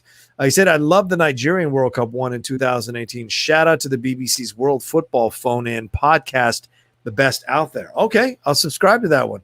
I listen to a number of soccer podcasts, so I'll put that one on my list. Thank you very much for the suggestion, Solskjaer 1999, which is, of course, 1999 when Manchester United won that Champions League, thanks to Ole Gunnar Solskjaer in that last second goal. All right, let me see what's going on in the chat. Oh, we got another one? Oh, here we go. Justin. Oh, thank you, Justin. Jeez, Justin, thank you so much. Very kind of you. It says, hey, John, recently joined the Patreon. Wanted to know when the next Criterion Corner is coming. Also, any upcoming releases from them you're looking forward to. For me, Parasite in October, Ghost Dog, and Moonstruck in November. Certainly, there's a lot of I certainly agree with you on let me look it up here real quick. I don't want to lose anybody, but let me look it up real quick. I think the next Criterion Corner is happening this Friday for the patrons. They've been very, very patient with me as I've been having one match upon the other and studying like crazy to do well in those matches. And I've come up short, unfortunately, in a couple of those matches. And I've still got my first round one to play with Collins. But yeah, I've come up short in those two matches, but they've been very patient with me as I put the patron shows on hold as I focus on getting ready for these matches. But yeah, let me see here. Shop the Collection coming soon. All right. So The Irishman, I'm definitely going to get The Irishman. Pierre Le Fou from Jean-Luc Godard. That's a fantastic film. Gregory Peck's The Gunfighter, I'll be getting for sure. Parasite, yeah, from Bong Joon-ho, and Naked City, which is available on September 8th. They're finally putting that on Blu-ray instead of DVD, so I'm looking forward to that one for sure. I'm excited for the Naked City. So those are the ones that are coming out that for me personally, I'm going to be looking at. But look, if you look at I've got just stacks of Criterion Collection shit, just stacks and stacks right there, man. All that jazz, One Eye Jacks, My Darling Clementine, When We Were Kings, Phoenix, which is a great German-Austrian film, F for Fake, the Orson Welles film, Hard Day's Night. This is just a small sample. Small fucking sample. I got like 75 of these motherfuckers. All right, I'm cussing more, so you know I'm getting drunker. Just letting you know what's going on in the world right now. All right, thank you so much, Justin Toner, for the donation, and look forward to the Criterion Corner later on this week. We might do Seven Samurai. That's where we left off at. We were going to do Seven Samurai, but my man Andrew G in Canada, maybe I'll make a little bit of an adjustment here, and I'll do Sword of Doom. I know that's one he's really wanted to talk about, and Andrew G's been a great, faithful supporter of the Outlaw Nation. Maybe I'll give him as a gift that will do Sword of Doom for him. Mockman Review says, Coy is my favorite manager. You are missing super chats, which is hilarious. So I'm repeating, speak to the best of managers. We shall see. Christian Harloff trying to call me now at 7:20 in the evening. Can't do it, Christian. I'm in the middle of a show. Can't pick up right now. Sorry, guy. All right, there we go. Any more Streamlabs? I don't think I'm missing anybody. I've done Mukbangs. James, I like the new role. Oh, sorry, Mukbang. Yes, you said I like the new role of managers in the Schmodown. Koi is my favorite. Speak to the role of managers in competition. All right, so yeah, I'll tell you this. Managers, I think this season, because of the points involved, have been way more involved than managers have been in the past. I think you see that with Winston and Koi, with Roxy, certainly Tom, his kind of hands-off, hands-in managerial style that he has. I think Kaiser with prepping, trying to get to Robert Parker in the right frame of mind, Smets. We've seen so many of these managers kind of step up to the plate and do their thing. So I think managers have been essential this year to some of the surprises we've seen. Ace Cabrera, what we're seeing now with a number of people under Winston's guidance. What we're seeing now with Koi, I think Koi settling Shazam. If you watched backstage last week, Koi talking about how to diffuse Ben Bateman getting into Bibiani's head, how to turn around the perspective completely of what Ben is doing by mentioning Bibiani so much. Koi telling Bibiani, that's not something you should be intimidated by. You should be sitting back and smiling that he's talking about you so much, because that means you are living inside his head. He's not living inside your head. And that was like a stellar thing for a manager to tell a player to kind of diffuse some of the mind games that go on in the Schmodown. So I think managers have been uber essential this year, more than any other year in the Schmodown. They've been incredible at getting people in the right frame of mind before they play a match. So much love to those managers. They've been fantastic, all of them. And a couple have already reached out to me to try to recruit me over their faction, and we'll see next year. I mean, we'll see, man. I might be damaged goods. 2 losses, Ethan losing in the tag team match, the titles. Maybe people don't want me anymore. Maybe I'm not a first round or second round pick anymore. Maybe I am a 4th round pick. I don't know. Who's to say? All right. D-Train, he sent in something. I'm going to bring in some people live after I hit these 2 real quick. D-Train said, just saw 310 to Yuma, and it was great. It was definitely one of Russell Crowe's most underrated performances. I agree. Russell Crowe's fantastic in that film. He's so damn good. So many good people in that movie. Logan Lerman, Christian Bale, obviously. Ben Foster. Ben Foster is ruthless in that movie. If you haven't seen that remake, Ben Foster is chilling in that movie as a villain. And Russell Crowe is so great. Just the ease of Russell Crowe is something to experience and enjoy for sure, man. He is just so stellar. If you haven't seen that remake of 310 to Yuma, do so. And by the way, the original is a Criterion Collection with Glenn Ford. That's another one you should definitely watch. Solskjaer 1990. He's a very clean man, isn't he? That's a Hard Day's Night reference. Respect, Solskjaer. Respect. Did you see that in my stack? You saw that in my stack, right? Right there. It's been a hard day's night. The Beatles. It's a very clean man. All right. I think that's it for the stream, the super chats. I don't see any more Streamlabs, so let's bring in some people live. Let's have some fun here. Starting with my man, Sean Barreto wants to ask a question. What's up, Sean? What are you wearing? What are you Sinatra? What are you, Black Sinatra? What's going on over there? What I can't wear a hat too? Not a you don't own hats. That's not a cowboy hat. That's like no, a but this is, well, Doobie. I do like Frank, so I can't lie. Respect. I love Frank. Yeah. What's going on? You wanted to ask a question? Yeah. By the So, way, ladies and gentlemen, this is my producer, Sean Barrettell. Sean's been fantastic for the Outlaw Nation, so give him much love as well. Go ahead, Sean. well, thank you for allowing me to be on the Outlaw Nation group, and kind of just like what Tushka was saying and Andrew was saying, like it's been a really nice community to be a part of. It's like talking in the hangouts and hanging out with everybody. It's been great. So it's really been a lot to me personally. Like I told you, John, like the Nation kind of saved me a little bit there in the early goings of like being locked down. So thank you, and thank you to everybody in there. It's been a great time. Yeah. My question is just kind of. I was recently starting to. I'm planning to start rewatching all the Bond movies because I own them all. I was wondering which person portraying Bond had the best debut Bond movie. So like Sean Connery with Dr. No. Right. It's only between two people. Okay. Sean Connery and Dr. No and Daniel Craig in Casino Royale. There are no other competitors in my opinion. As much as I love GoldenEye, it's not really Pierce's movie. That's more about a Sean Bean and more about Famke Janssen than it is about Pierce. Timothy Dalton, was it Living Daylights? Was that his first one? Yes. Yeah, it's okay. Living Daylights. Okay. Yeah. Roger Moore. What was Roger Moore's first one? Do you remember? So Love or Live and Let Die. Live and Let Die. That's a damn good one, by the way. It is. Live and Let Die is excellent Bond movie. I think it's his best one. Yeah, I agree. It's ironic. His first one is his best one. But I would still think it's between Casino Royale because that was such a different Bond than we've ever seen before. The brutality, the ferocity of that kind of Bond broke the mold of the suave, debonair, sleep with 5 million women in a movie kind of Bond that we'd had before.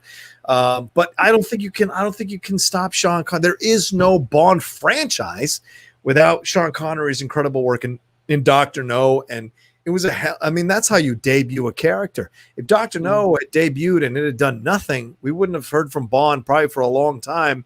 And the fact that he was able to come out and just kind of take the world by storm with how he did James Bond, all of it, the shaken not stirred, all of it that was involved. I think Ursula Andress is the Bond girl in that one. Yep. So good.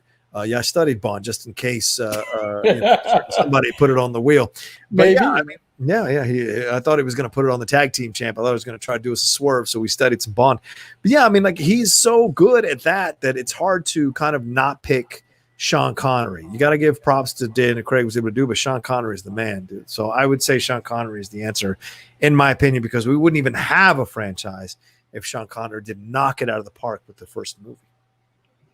So if you put Sean outside, then you would say Daniel Craig? Yeah, I really would. As good as Roger Moore is in Live and Let Die, as good as that movie is, the Casino Royale is just a whole nother ball game of Bond. It's just a completely other thing. It's not cheesy. It's not dated. It's not boring. It's not played for smirky laughs. There's no sexual innuendos that are overt. It's just brutality, vicious brutality. Ian Fleming, I think he passed away before Casino Royale. Maybe not. I don't know if he's still walking the earth, but maybe Ian Fleming's estate. Someone from representing Ian Fleming said that this is the most authentic James Bond that we've ever seen from the books. It's the most authentic version of James Bond from the books is Daniel Craig's version. So that's why I give it second place behind Connery. Well, and we kind of have Jason Bourne to thank for it because once those Bourne movies started to come out, the Broccoli's had to kind of look at what they were doing. Like we have to kind of change how we're doing it because the way we're doing it with Pierce is not going to fly anymore. Like like him skating on the ice in Die Another Day. It's just like with that bad CGI. It's like we can't do that no more. So fucking Moonraker. Oof. Oh well, yeah. Let's talk about Bond in space. The better. Secular. I appreciate that. I agree. Lazenby was fantastic. He only had one, but it was a decent one. I mean, I would even put George Lazenby maybe third. No lie. On Her Majesty's Secret Service is a fucking good movie, and he is damn good as James Bond in that movie. He gets married in that movie for God's sakes, and she gets killed. Woo! I mean, there is so much that goes on in that movie that. Is a fantastic Bond film. I like that it's outside what people really consider to be the Bond movies. And I think the reason it's outside is because it is so singularly a completely different movie than the Bond movies we had gotten before and after until Daniel Craig shows up, in my opinion. Like, would you ever wonder, like, if he didn't have such a big ego of himself and he signed that, he was supposed to like sign up for like I think 6 more. Yeah, after that, Lazenby like, was. Yeah. Like imagine like if he'd have done that, we probably would, like obviously Sean would never have come back. Right. Roger probably would never have been Bond. Like it would be a completely different landscape if he would just like not thought like, oh, I could do bigger things than Bond and like not doing pretty much of anything after that. Well, I'll be honest with you, man. I think as I get older, I kind of create more space for grace for people like that, because I go like, how many of us really believe in our talent so powerfully that we're willing to walk away from a franchise like that? And so, yeah, you can look at it. Oh, what if he wasn't so egotistical or he wasn't so cocky, arrogant, whatever. But, you know, he's not in that position if he doesn't have that ego, if he doesn't have that arrogance, if he doesn't have that confidence in himself. He's not in that position. How many of us struggle with our insecurities and our self-esteem issues and our confidence in our daily lives doing the most mundane tasks or mundane jobs? And here's a guy who's going to be seen internationally. And he said, you know what? I think I need something else, another challenge. So maybe for himself, you know, when I was interviewing James Norton a few weeks ago, and the possibility came up of him playing Bond. A lot of people think he's the odds-on favorite to play James Bond next. William Hill, the betting place in England, has him as the odds-on favorite. He said to me he's a nomadic person. And so when I asked him about Bond, I said, I'm not going to ask you if you're going to play James Bond. I'm going to ask you, would you want to play James Bond? Because you're locked into a contract. You're locked into a number of films. You've got to do all these press junkets, all these advertising situations. People have an expectation of you as Bond. You're limited by what you can do outside of Bond. Is that something you want as a nomadic actor? And it froze him. If you watch the interview we did on the Deep Cut, it froze him for a minute, and he tap danced all around it. But later, after we stopped the interview, he said, man, I really appreciated your Bond question. No one has asked me that Bond question quite in that way that you asked me. And so I took that as a compliment, because human to human, I was like, would you actually want to do this? Even if you got offered it, would you take it because of the restrictions? And a person like you who likes to be a nomad, this really restricts your freedom and your independence of what you can do. So not everything's about money, Sean. No. It's not. It's not about money necessarily. But everything's about money. No, yeah, that's true. Because look at how much like crap Daniel Craig got. Well, like when he got cast, he was like the first blonde James Bond, and he got. And then look how well he did. Is like no. After seeing Casino Royale, everybody's like, shh. Yeah, exactly. It's okay if he's blonde and blue eyes. It's okay. Right. You know what it is about money, the Outlaw Nation. So send in your Streamlabs and Super Chats. There you go. That's my plug. So John can drink more beer. I can drink more of my stouts. The stream will get more interesting. So guys, if you're coming in live and you're not part of the nation, so welcome. If you're watching this after we go live, please drop a like and a comment. It does help with the algorithm of the YouTube, so please do that. Also, if you are backstage now or you're going to be backstage, I'm going to keep dropping a link in a couple of more times. It will bring you to Streamlabs, which is the web browser that we're using to do this show. When you come in, if you do have some headphones, please use those, or a mic. Please try to do that, because otherwise we might get a little echo and it might be hard to hear. Okay. Yeah, bitch. It's a beer in a margarita glass. Suck it, Tushka. All right. Hey, you do what you got to do, man, to get to where you got to go. So John, we'll put you backstage. John will be able to see you. So when he can bring you in live at any time. So please be ready. Please be at your computer. We got 10 people, so we're gonna roll through all of them before I jump back on the Streamlabs and Super Chats. But keep sending them in. I haven't seen any in the last 5-10 minutes, so keep sending them in. We're going for another hour and a half. That's right. All right. The more you send in, the more John will drink. That's true. So then who knows what could happen? It's fucking true. It's fucking true. All right. Thanks, Sean. I appreciate it. Good to see you. Have a good one. See you. All right. Let's see if Christian texted me anything. Smet said he's heading back from work. I sent probably in the 8 p.m. hour. I'll pop in, and maybe if Kaiser. So we might get them. Aaron's in bed. Snyder's playing poker. He'll try to stop in. So who knows if we'll get the guests. I sent it to PJ as well. So we'll see. All right, let's keep going. Everybody live. Smithy, what's going on, my man? Always good. I'm sorry I don't have a guest for you to regale with your numerous films that you've directed, but it's great to see. I'm running out of credits to drop, so it's a good thing. It's just you and me tonight. That's right. But how's it going? It's better to be drinking beer from a margarita glass than to be drinking water from a beer mug. You know what I mean? That's true. That's true. It's a fair. It doesn't matter what the glass is; it's what's inside of it. But I got the water here to balance it out. I should be drinking more of that, so I get a headache. Anyway. No, drink more, and then I'm going to ask you who your least favorite Schmodown contestant is. And why do you hate them so much? Come on, speak up now. No, I'm just kidding. It's a great question. Hey, I love I think that from now on, every time I see you, I'm going to think that you're in Vader's meditation chamber. And it just goes, and like your hat kind of descends. It's a nice one.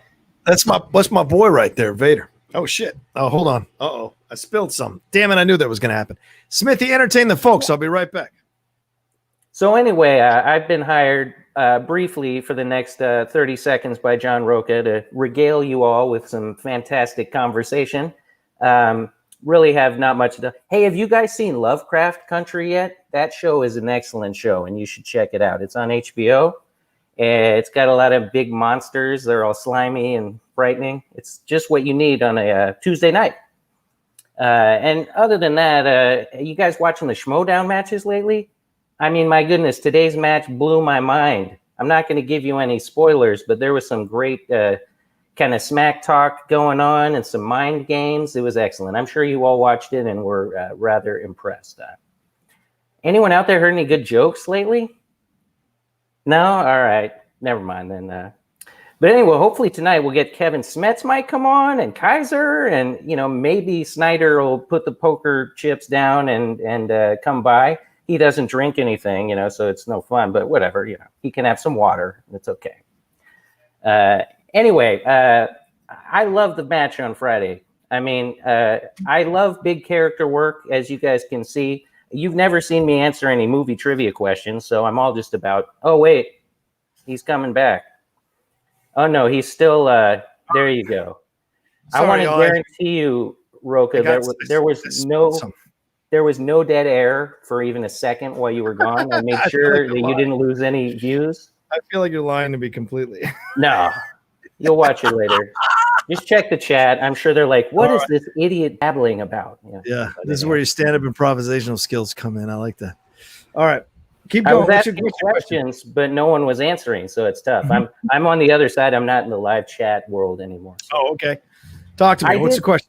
I want to know, how do I get on the golden ticket? I know I have to join the Patreon, but it's too late. It's too late now. When are you going to do it again, though? When we finish up in 60 weeks, I think, or in 30 weeks, however long it is, we're gonna be doing it because we're shooting four episodes at a time.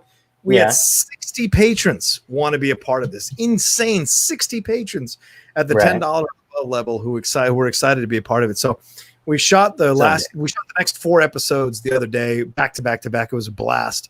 Oh, yeah. I'm enjoying doing that show more than any other show we've done on the top 10. It's been so much fun to do that. And all credit to Matt and Andy Merriweather for that song. And sorry. And then thank you for being a fan. It's so good. You know what? Fuck it. We're gonna play it, man. We're gonna play it. Are you guys ready? We're gonna play it because this is such a great thing. Andy Merriweather did the music, sang the lyrics, but Matt Nost wrote the lyrics. So shout out to him. This is our new show we've been doing for the last 4 weeks on the Outlaw Nation channel. Our $10 and above patrons are participating in a Jeopardy-style tournament on the Outlaw Nation on the top 10 that we call the Golden Ticket. The winner will get to be our guest on a show and pick the topic. So here's the opening of every show. Thank you for being a fan. The Golden Ticket is your plan. You want a guest, now you've got to win it all. And it's our way of saying a big thank you to the patrons for playing. Boss Hog and Tim Strong, fight to the death. We'll be the last one left. Thank you for being a fan. The top 10 presents the Golden Ticket. That's the best I can do. That's the best I can do right there. I'm not a good singer, so shout out Danny Merriweather. Fantastic. That was Smithy. That's great music. Boss Hog and Chipstone. I love it, man. It's so brilliant. It's so You even brilliant. got your Patreon levels in there and everything. Yeah, It's sweet. I mean, I love it. It's so Oh, good. yeah. And we I'm still very, got very we blessed. still got Betty White. So woo.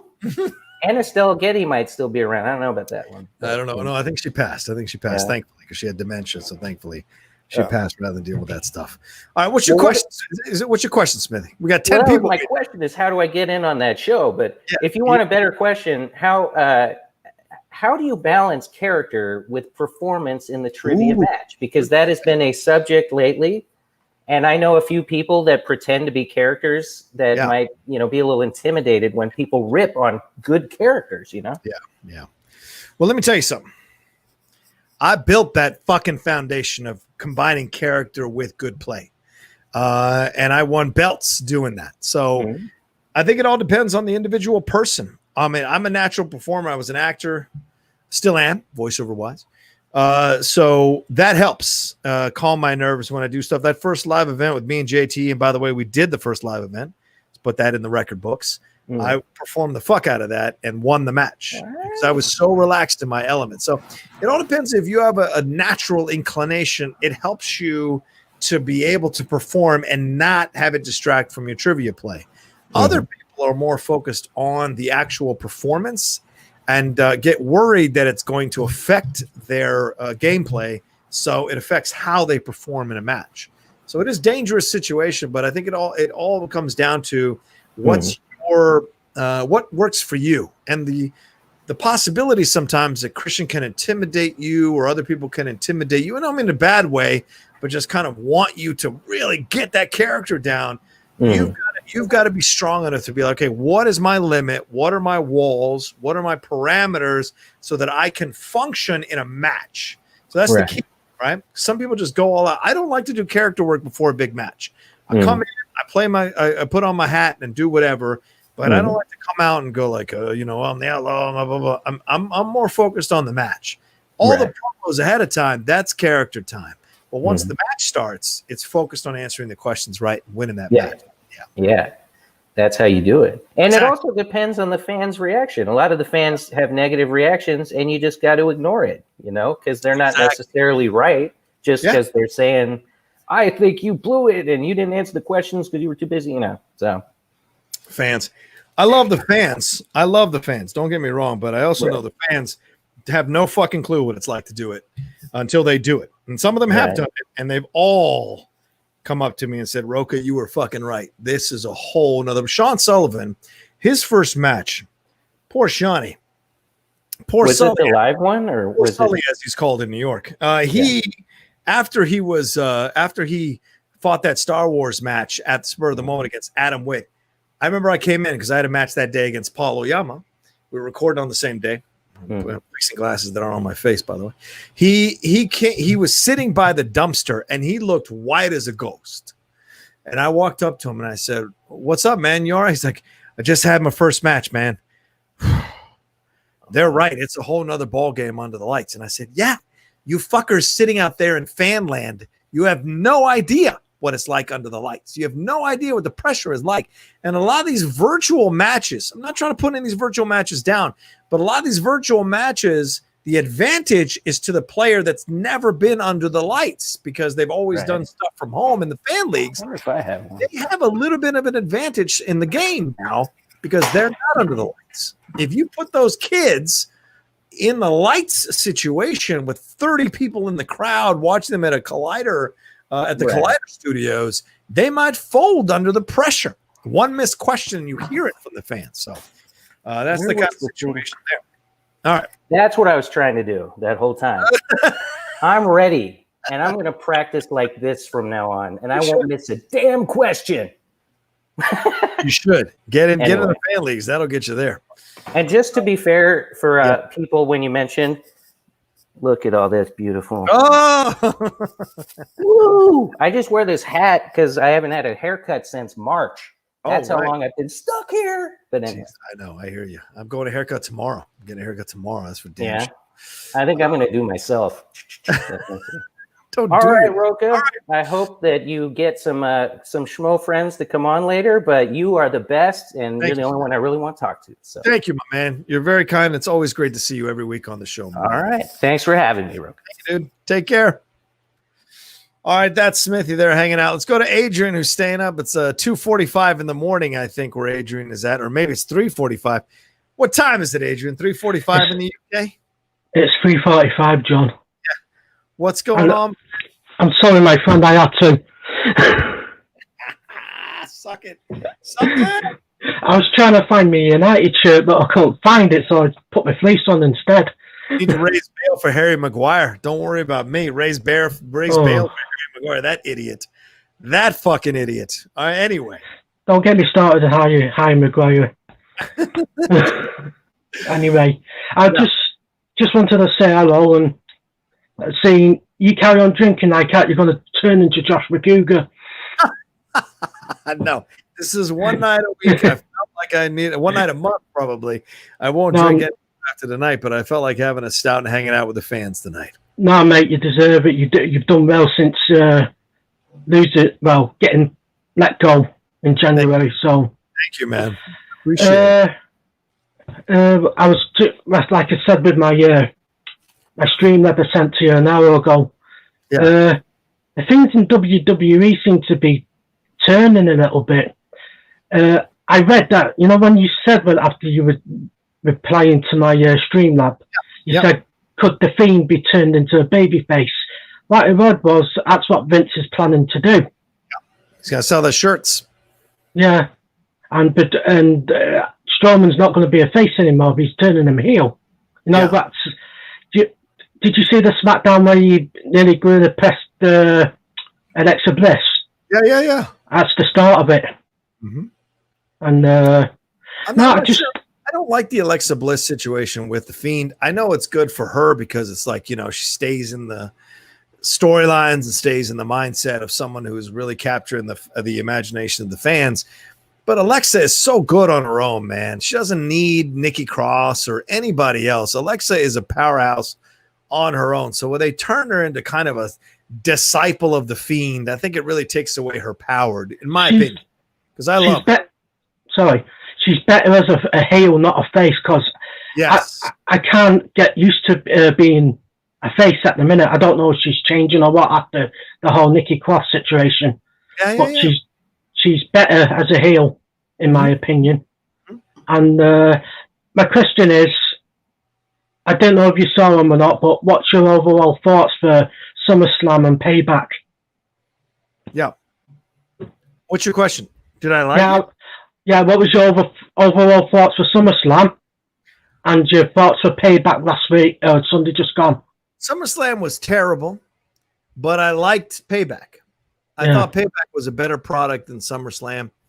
I did enjoy the Sasha Banks Asuka match. I did enjoy it. I mean, Asuka taking that bump from Sasha off the ring ropes onto the ground from her head. Mm-hmm. Holy shit, man. I've never seen a woman take that kind of bump in an American match. I've seen Japanese matches where women have taken those kinds of bumps, but never an American match where a woman has taken that kind of bump. But I did enjoy Sasha. I did enjoy Shayna Baszler tapping out both Sasha and Bayley. That was great because it's about time for them to give Shayna a little bit of a push, man. It's time. She's another one that's been turned face as well. Yeah. I like her as a face. I dig her as a face. So much love to her. Sure. One more thing. Do you think they're going to turn either Sasha or Bayley back into a face, or do you think we're going to keep going as a team? I think that the Bayley face turn is on tap. I think Sasha's the greatest female heel this side of Charlotte Flair. So for me, I mean, Ronda Rousey couldn't hold a candle to Sasha Banks as a heel. I think the Bayley face turn makes sense because now we've enjoyed her as a heel. She was a very unusual chicken shit heel, and she did a great job with it. I thought the mom cut was brilliant.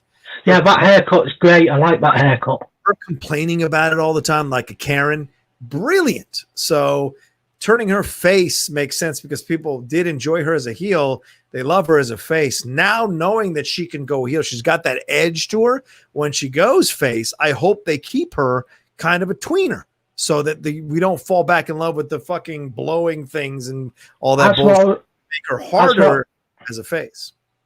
That's what I was just about to ask. Do you think she'll go back to hugging the fans and, well, not hugging the fans, doing all that and being Bailey again? Yeah, or do you think she'll stay as she is? Yeah, I think she'll go back to high-fiving the fans, but I don't see her going back to hugging the fans and doing all that crap. I think she's good being a tweener. I think she realized, look, going heel that far, if I just go back a little bit towards face, that's enough to keep me cool because someone's got to fill that Becky Lynch void, brother. And I think Bailey has a really good opportunity to fill that Becky Lynch or that tweener role in the women's division. So I'd like to see Bailey go face for sure. Okay, that's fantastic. And one more thing, mate. We're going to win the league next season. Sure you are. Chelsea's going to win. Get ready. Liverpool was just a one-off. You were lucky because you got hit by coronavirus. Oh, shut the fuck up. We're up by 25 points. I'm winding you up, John.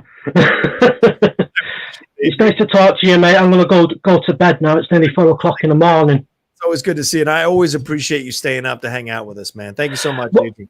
Much love. One thing, John, I won't be on for the next couple of weeks. This is your last one thing. What's your question? No, I was just going to say I'm not going to be a part of the show for the next couple of weeks. Oh, no. What's going on? You got some stuff going on? It's a bit of a difficult situation. At the minute, my father works, he's on nights at the minute, but he's going to be he's changing his shift pattern. Okay. And 38-year-old man should be able to do it on his own, but my dad treats me like a child. So he's going to be on his mornings and afternoons for the next 2 weeks. So if he finds me set up at 3 o'clock in the morning, I've had it. I understand. Well, when that's done, we'll see you back here in a couple of weeks, and we'll be looking forward to seeing you again. Thanks, Adrian. Right. That's all about Family Life Story. I'll see you later. All right, brother. Thank you. Awesome stuff there from Adrian. Let's see if we got any more Streamlabs and Super Chats. No one's sending stuff in, I guess, because everyone's waiting for the live stuff. Solskjaer sent things. He said, what modern historical events is Solskjaer 1999? Okay, I'm getting super drunk. What modern historical event would you love to see dramatized on the big screen? I can barely read these words. Something we haven't seen yet, or perhaps something that you would like to see from a different perspective, say the last 50 years. Great question. Great question. What modern historical event? Dramatized on the big screen. 9/11, right? I mean, we've seen World Trade Center. We've seen United 93. We've seen all these other things. Even that Loose Change documentary, which is really unsettling. I would love to see it from the perspective of the people who were in the World Trade Center. And I'd love to see it like a business and the people who got out and the people who unfortunately couldn't get out and had to, jump and take their own lives in order to avoid the heat. To explore that and who lived and who died that day, to really feel the weight of their sacrifice, I think would be interesting. That's a really powerful historical event that people seem to be forgetting now as we move into the 19th year since it happened. People forget the power and the weight. You watch those documentaries and it can really bring you back to that moment in that time. That is scary. Now, as a positive, a historical event that's a positive of the last 50 years, I'd like to see a film on France beating Brazil in the 1998 World Cup when no one thought France had a shot to go to the final, let alone beat the mighty Brazil 3-0 at home in the Stade de France. But the Zinedine Zidane story as an Algerian, a naturalized Algerian to France, what that situation was like in terms of the French and immigration and all of that, exploring that from a positive point of view, I think would be very, very interesting in my opinion. So those are my choices. Jose Montalvo, thank you, brother. He said, John, how long before you start slurring? I'm probably another half an hour away from slurring, I think, for sure. We'll find out. Darren, What's up, brother, man? Good to see you. What, do you got a Bengals shirt on? What is that? The Cincinnati Bengals? Holy shit, dude. Is that Ocho Cinco? Who is that? Who's number 18? Right? Respect, dude. Is your mic on? What's going on? I can't hear you. Is your mic on?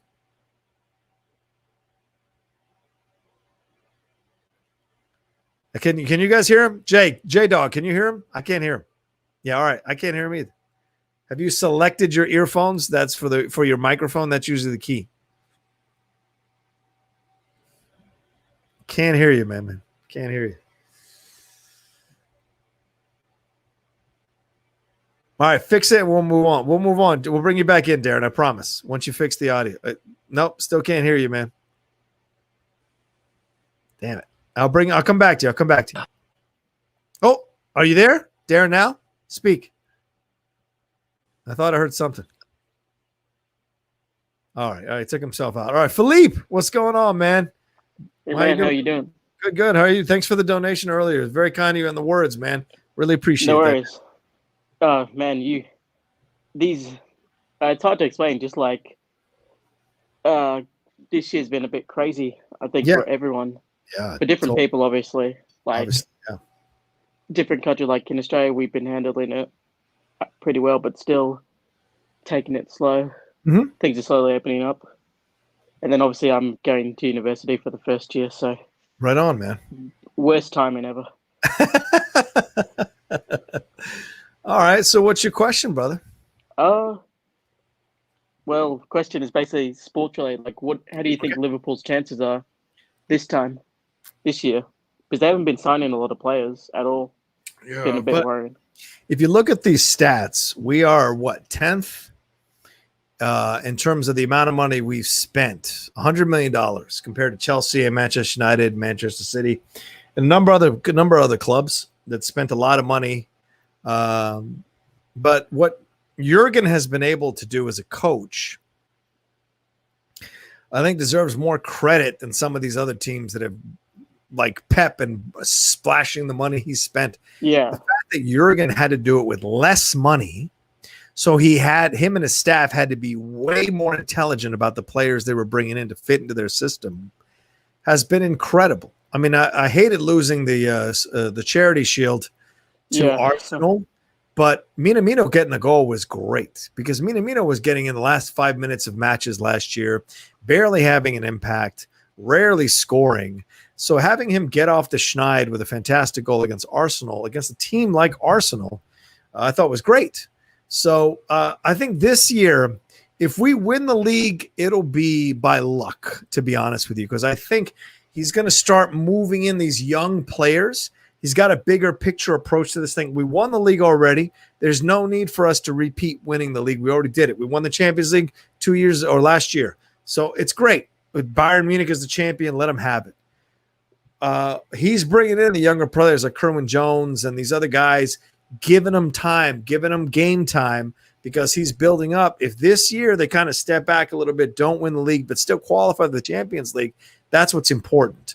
And if he's bringing these players in to get experience, to get the feeling of what it's like to play in these big time situations, then I think he's planning for next year when they will have that seasoning and that experience to step in at a younger age and really take on these situations. I mean, look at Chelsea this past year. Chelsea brought on a lot of young players and they got game time. And yeah, they didn't win the league, but they got into a situation and they qualified for the Champions League because these young players came along at a fast pace. I think Jurgen's going to get these guys into a really good place emotionally. Maguire, other younger players, going to give them time.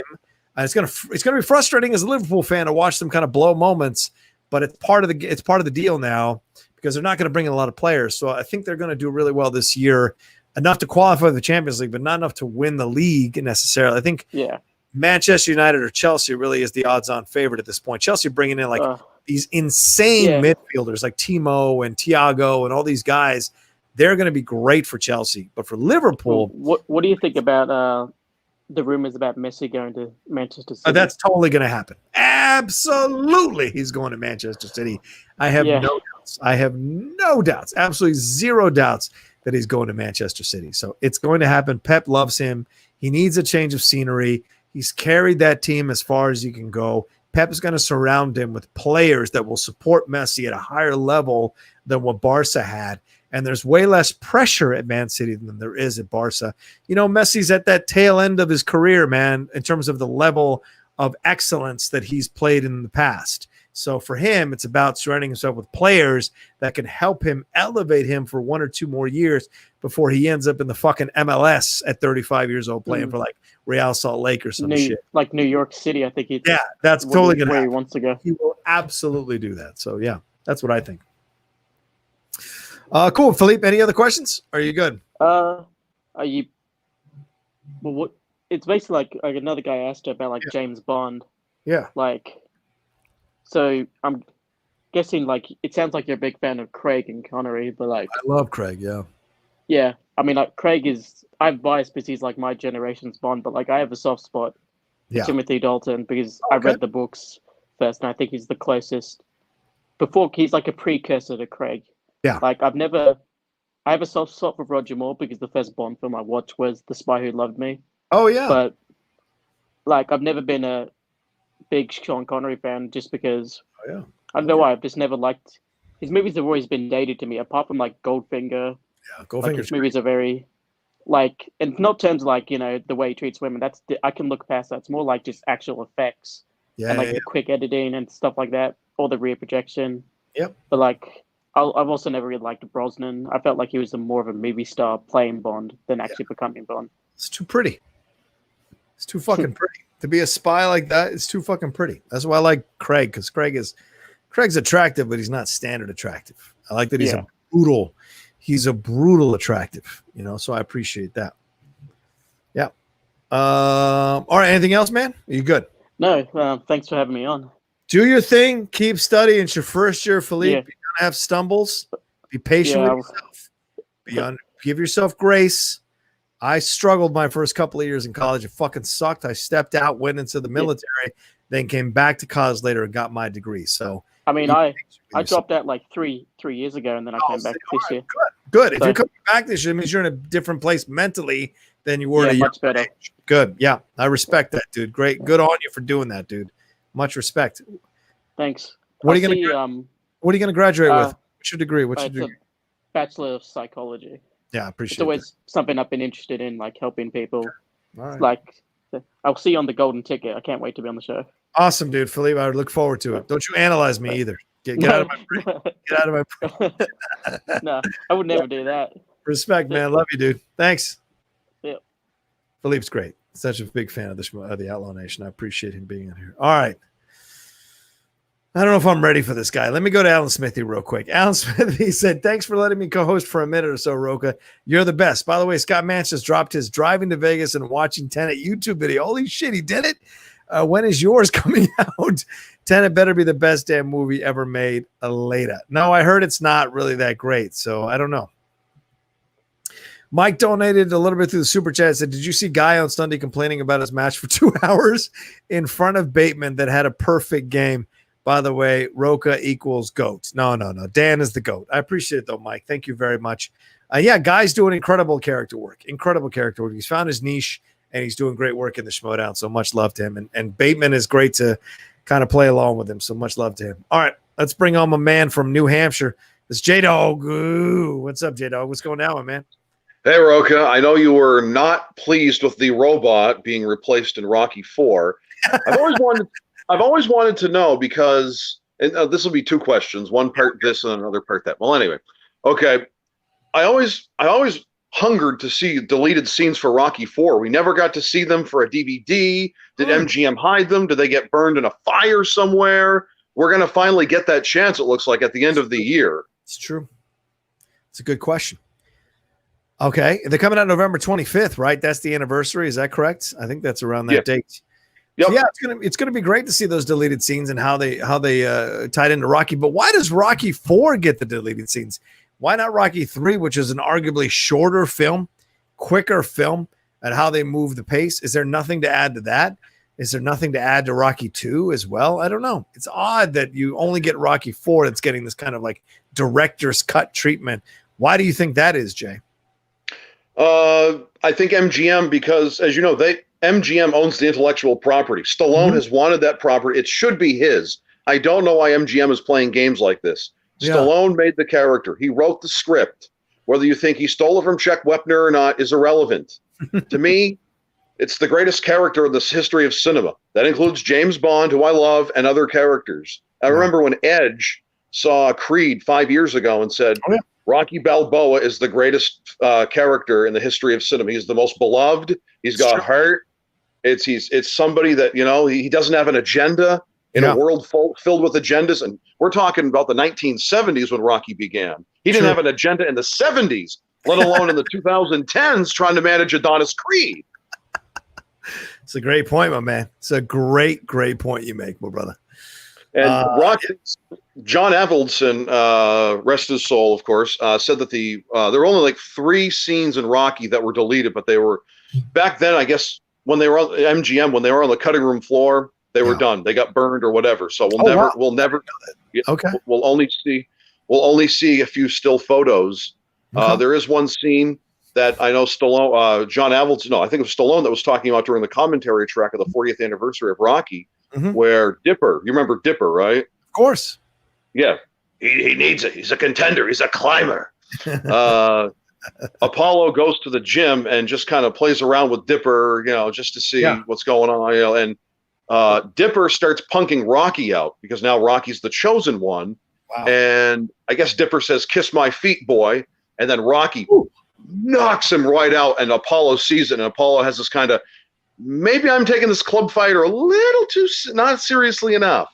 Oh, wow. Interesting. So Apollo was in the gym in Rocky 2 when he knocks out the dude who spits into the bucket. Is that what you're saying? That guy? Is that no, in the first one. Oh, yeah. Shit. When that's why they had to redo what they did. What they did is they reshot the scene with Rocky in the meat locker doing his thing, showing off to the reporter. Well, Apollo's doing business deals. He's got his back turned, and that's when Duke goes, "You might want to see this guy. He means business." He goes, "I mean business too, Duke." And he's talking, of course, about other types of business, like having his barber and his chef coming to his fight. You know, right? Exactly. Yeah. Tony Duke is the unsung hero of that. Is it Tony? Is that his name? The guy who plays Duke? What's his name? Tony Evers, right? Yeah. Tony Evers is the unsung hero of that Rocky franchise, man. I mean, Rocky IV doesn't work without Tony Evers being like. I agree. The one that's going to keep his memory going. You're the one that's going to keep his memory alive. Show him what you got. Work at it. Do it. You know, no, he's not a man. He's not a machine. He's a man. He's a man. So great throughout that whole movie. Yeah.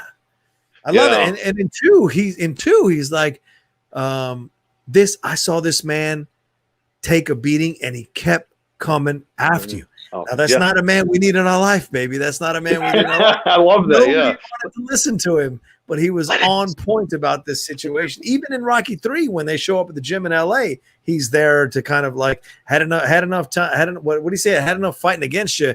It's good to be fighting with you. You know, right after Rocky meets the fellas. Yeah, there's a lot of there's a lot of fellas in that gym that Paulie's not too fond of, but hey, that's why I needed that robot. Happy birthday, Paulie! And there's on YouTube. There's deleted scenes of Rocky 5, and the tone is totally different. Really? Okay. Yeah, it's totally, and I'm okay with it. I'm glad. I don't hate Rocky 5. I know it's not the best, but if you watch watch it. No, I'm just kidding. No, if you if you watch some of the deleted scenes, you'll see it was what John Avildsen wanted, and what the studio wanted. You'll definitely be able to delineate the two. They wanted him to die. Stallone wanted Rocky to die in the ring. That was the original script. He died in the ring. In the original script. That's why it's the most chilling. I think you see Rocky. After the fight, when he's in the shower, he goes, "Remember when Mick was telling me that the Angels was tugging on him?" And Adrian gets scared. So, but the studio said, of course, James Bond doesn't die, Superman doesn't die, Rocky doesn't die. So, come up with something else. So, right. I mean, in Rocky, and Stallone has said that for many years. He's like, I thought I was doing the right thing, having him confront what boxers confront, that fear, that the mental stuff that goes on in boxing. But he's like, he realized he was wrong in the way he approached it. Not in the idea, the execution is what he said was wrong. And I agree. But that fight between him and Tommy is fucking great. Everything else around that movie is horrible. But the final fight, I think, is a joy to watch, man. In the streets of Philadelphia. My rings outside. Yeah. And what's funny about that is, you notice all the time they punch each other, nobody's teeth flies out. They're hitting each other in the mouth. There's no, I don't get that. Shouldn't Tommy Gunn be spitting out chiclets? What's going on here? Is his teeth that strong? I know he's a young guy, but the enamel, I guess, is, the biggest continuity error, though, in the history of cinema. In the history of cinema, No Bell. Bell. That's right. The biggest continuity error in the history of cinema, in my mind, is when Rocky's son, who's basically a toddler in Rocky IV, and Rocky V becomes a teenager. Did Rocky fight Drago like 85 more times and we didn't see it? That's what happened. That's why he had the brain damage. He's fighting Drago all those times. Maybe that's going to be in the commentary and the deleted scenes. He's fighting Rocky IV and 2/3. But it took him 10 years to fly back from Russia. That's what happened. That's right. Well, it is. Back then, it was USSR. So, yeah, they probably didn't treat, yeah, a lot of things were rationed back then, like Cuba, And my other question is, we're seeing a ton of 80s nostalgia and 90s nostalgia coming back and reboots. When is Moonlighting going to have a reboot? Are you kidding? Come on, man. No one's watching Moonlighting again. Bruce Willis. I think it's been done 5 million times. Well, I think if you remake Moonlighting and you put newer people, someone like Aubrey Plaza maybe, and, I'm just saying, if you give it a 21st century spin on it, and everything else has been done to death, right? So you might as well just reboot Moonlighting and make someone the new David Addison and the new Matty Hayes. And we can't have Al Jarreau do the theme anymore. He's not with us, but only one we ever trended on Twitter is when he passed away, which is unfortunate. True. Yeah. Malcolm says he would totally watch a Moonlighting reboot. Okay. A Moonlighting reboot. And I'm hoping to get in touch with RB3 at some point because Jackie Robinson, he did break the color barrier. Yes. But he wasn't the first African-American baseball player. He was not. No, he was not. The first one was Moses Fleetwood Walker of the Toledo Blue, I think it's the Blue Stockings in the late 1800s. His brother shortly there joined after. They didn't last long. They were not embraced by their teammates and fans and the media and the owners. But I think if we could find a way to tell a story about, the first one, Moses, and he was a catcher too. So Moses Fleetwood Walker, and this was in the National League in baseball, the Toledo Blue Stockings, make some sort of story and just kind of, he's really forgotten and it's unfortunate. I agree. Yeah. Jay, you're the best. Thanks for stopping in, man. Always appreciate it, brother, man. Before I go, don't forget, by the way, when you drink, don't forget a coaster. What is that? Oh, Cleveland Barons, the hockey team from the 70s. These are coasters from 1976. I just got them on the eBay yesterday. There's like 50 of them. I haven't opened them yet. Rocky 1 and the Cleveland Barons. Yo, Mick. Yo, Mick. Awesome, dude. Thanks, Rocha. Great to see you, Jay. Be well. Good to see you too, man. Yep. I love Jay. Jay's the best, man. Out of New Hampshire. He's a New England boy. I respect it. But us people who are East Coast people and New York Yankees fans, we hate those Boston motherfuckers. And let me bring in a fellow Yankees fan right there, PJ Campbell. What's surprise tonight? I said surprise guest PJ Campbell, fresh off hanging out with his folks, joining me for a few minutes. How are you, brother? Dude, I'm good, man. It's good to see you. It's been a little bit since I've really gotten to hang out with you, Dipper. We're good now. Is that your corgi? Is that your new corgi? Is that your new corgi? They get all excited when I start talking. Christian has gotten used to it. Every time he calls me, they start barking, and they get all excited when they hear voices. So, that's where we're at right now. But, man, Moonlighting reboot, huh? Wow. They're going crazy. I know. Moonlighting reboot. One second. Okay. I asked PJ to come in, because PJ's been in charge of stuff going on in the Schmodown. He's in charge of the questions, in charge of the writing staff. And he's been going on a number of shows. And I've never had PJ on the Outlaw Nation. I thought, well, if I'm going to do a 3-hour Q&A, I got to invite my man on just for a taste. And then eventually PJ and I will have a 2-hour conversation. I would love to do that, number one. Yeah, it'd be a blast. And by the way, if you don't subscribe to the PJ Campbell Network, you fellas and ladies need to, because PJ Campbell Network right there. He's got so many great shows on there, horror shows. He does a watch along almost every day. So much great stuff he's got going on. Plus, He's working on the Schmodown stuff. Plus, he's working on his life. There's so much going on in the world of PJ Campbell. It's incredible to see how far you've come, my man. Thanks, man. I mean, the last year has been a fucking whirlwind, to say the least. I mean, you've been there since the beginning. You know that my life got turned upside down, if you will, in the Fresh Prince's sense of the word. But man, like, I've come out better for it, and I've been very lucky to fall. Like, I've always been a part of the Schmodown behind the scenes in little ways, and now here I am, just trying to make you guys look better, taking over for Chris Skaliski this season, which has been a whole. It's been a lot, man. It's been a learning curve, to say the least. I know. I mean, like, you've always been a big fan of the Schmodown and a fan of the Schmodown players. But it must be such an interesting experience for you now to be doing the questions and be on the other side and risk the ire of the players sometimes and risk the frustration that you've seen Skaliski bear the weight of for a number of years in the Schmodown. Like, what's this experience been like for you? Has it changed your mind about the game or given you a better overall picture of the amount of weight that people take on who get involved with the game? It's made me appreciate it more. I'll say that. Like, you don't realize just how dense and how big this undertaking can be until you're there. And like, I'm already friends with you guys. So there's a little bit of a different thing. Like, Chris knew everyone.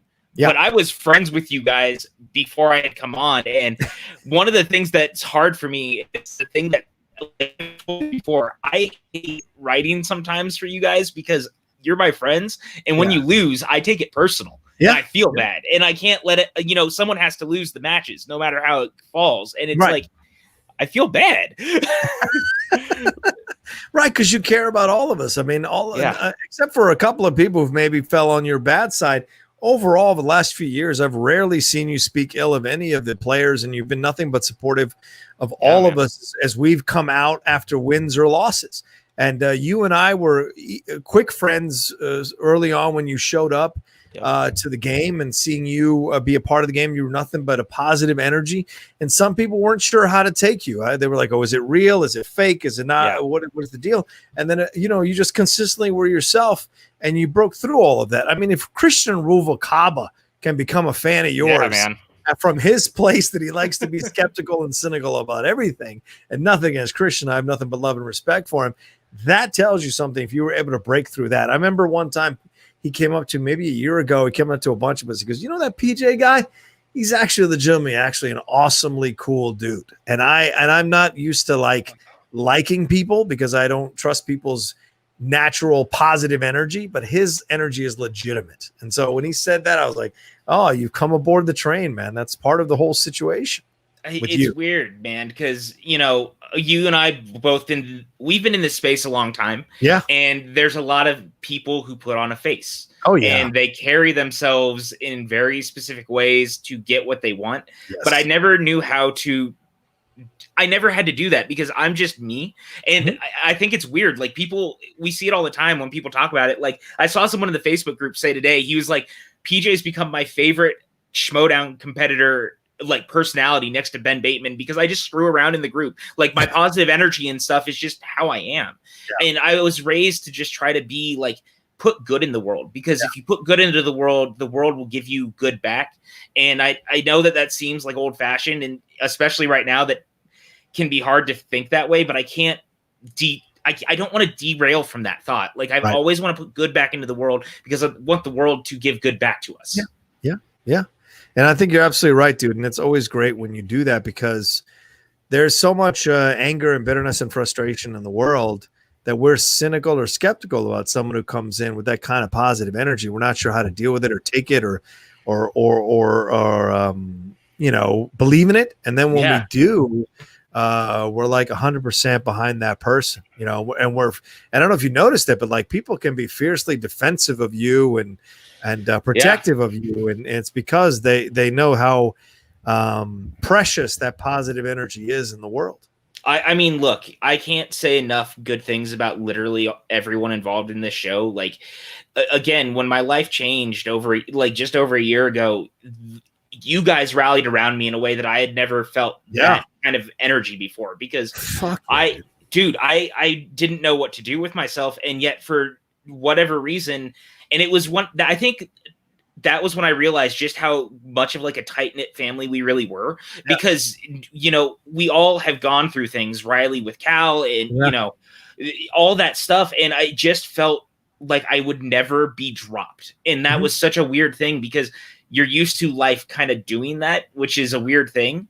People kind of go in and out of life for you when it's convenient. And in this space, it happens even more frequently. So when it felt like everyone tightened around me, I wasn't ready for that. And it speaks so highly. It makes me want to speak highly of literally everyone in our group for that reason. And I mean, I can't tell you the numerous conversations you and I have had just about life, like not even about movies.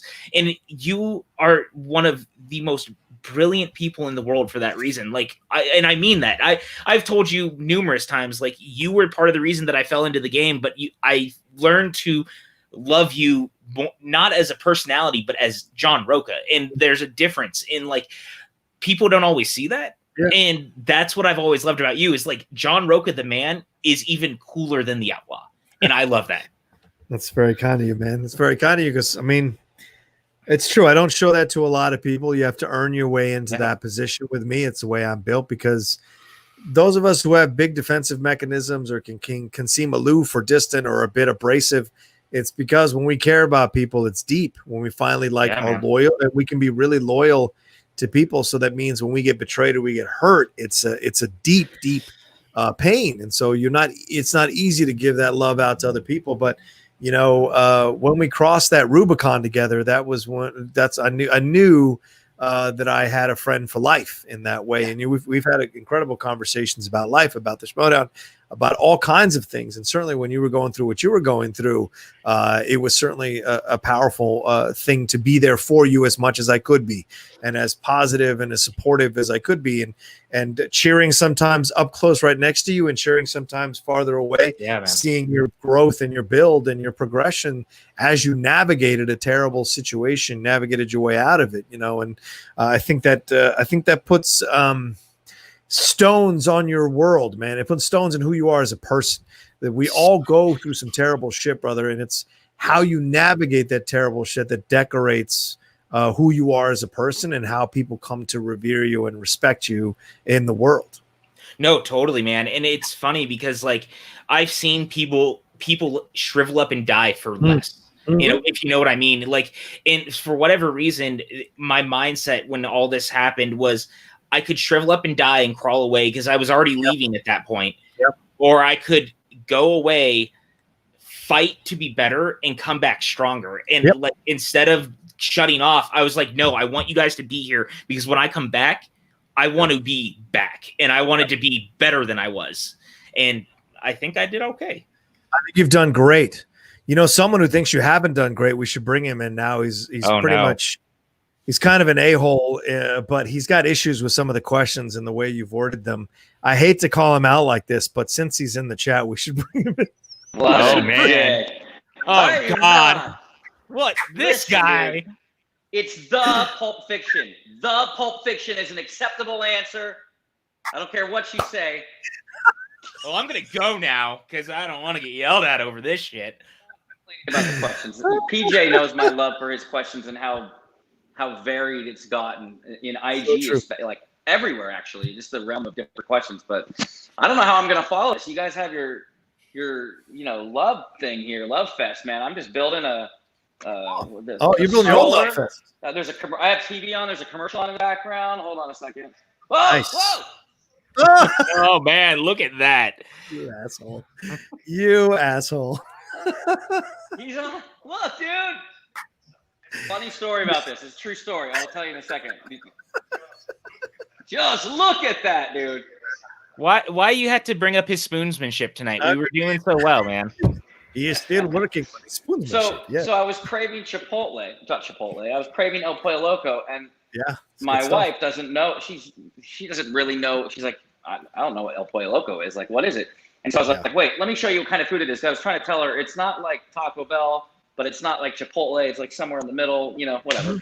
And so I type in, I forget that he's in a commercial. So I type in El Pollo Loco commercial. and he's the first hit, and I play it, and even she recognizes him. I'm like, oh my god, dude. You know, in the back recesses of her mind, I remember he did an El Pollo Loco commercial, but it was just funny because I was like, I'm just innocently like, let me just real quick show you what kind of food they have, and then there's the Outlaw right there on the screen. Dude. I texted him right away, and I was like, oh my god. It was so funny. I mean, the fact that your wife remembers remembers me is hilarious as hell, and that was a lot of fun doing that. Look, I made 30 grand off that commercial, so anybody making fun of my accent can suck my dick. I made super good money doing that shit, and it wasn't a stereotypical accent. It wasn't a he's really working on his spoons machine. You know, I did a good accent for it, and I told him I wouldn't do a stereotypical accent, so I did it more like he is still working on his spoons machine. It was a more proper accent. Yeah, you definitely didn't go Speedy Gonzalez on it. Exactly. When I was a child actor, I did the most money I ever made was from a national commercial, and if you pressed pause, I was probably in it for 7 frames. I was getting picked up at Little League practice, and I throw my glove in the back of a Chevy, and it played during the Super Bowl. It played during NHL. Like, it played everywhere, and you couldn't even tell it was me at all. So yeah, I'm sure you made bank on this. So Douglas, I love PJ too. He goes 30,000. Hold on. It took me one day. It took me 4 hours to shoot that commercial. I made 30 grand. Those were the last days of the where you could book one national commercial. It gets set you up for the next 6 months. Nowadays, it's like one national is like 10 grand.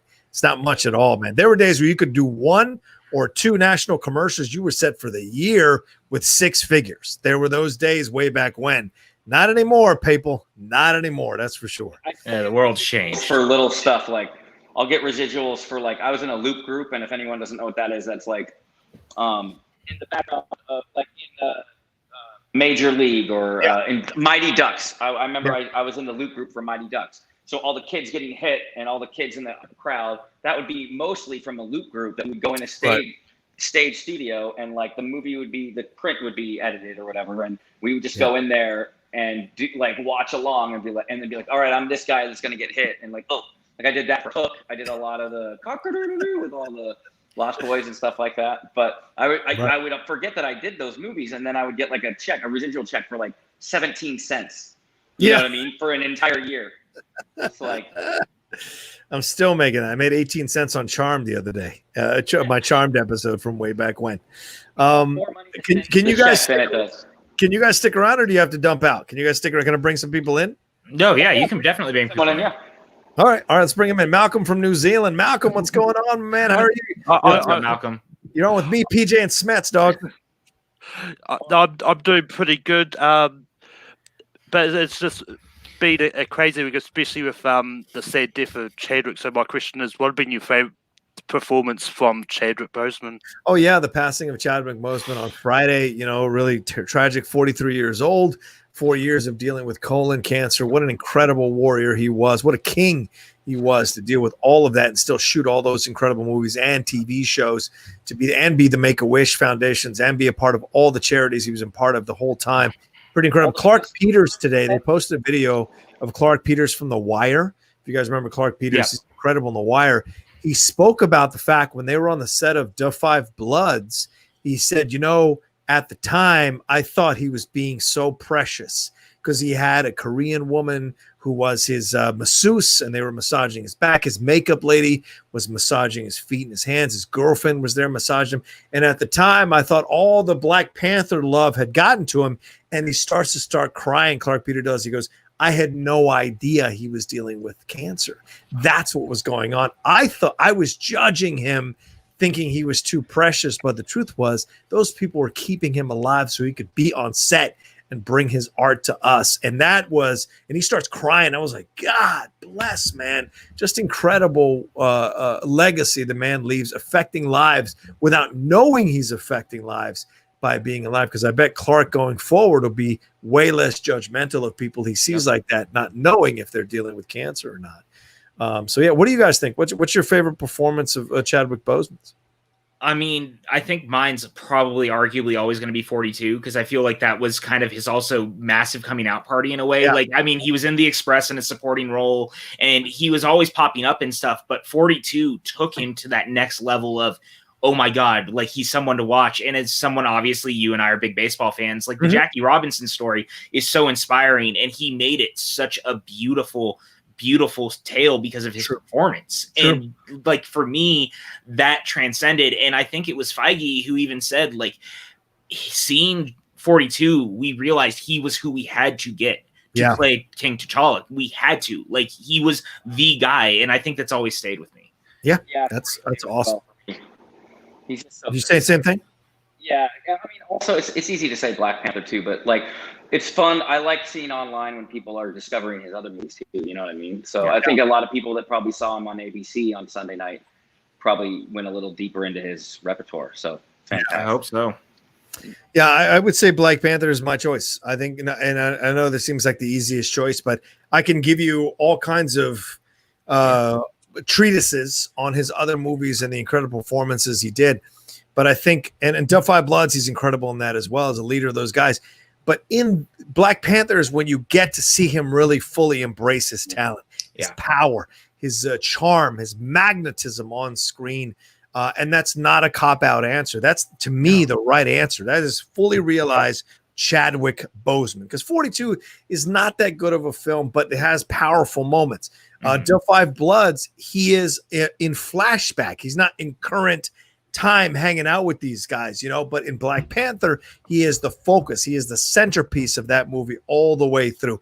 Thurgood Marshall, decent film, not a great film. So, but his performance, great stuff.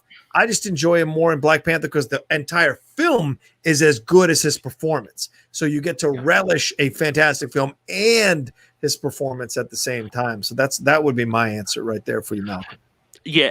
And I mean, the other thing I was sort of thinking about this, has there been anyone else who's been in so many biopics, similar to Chadwick?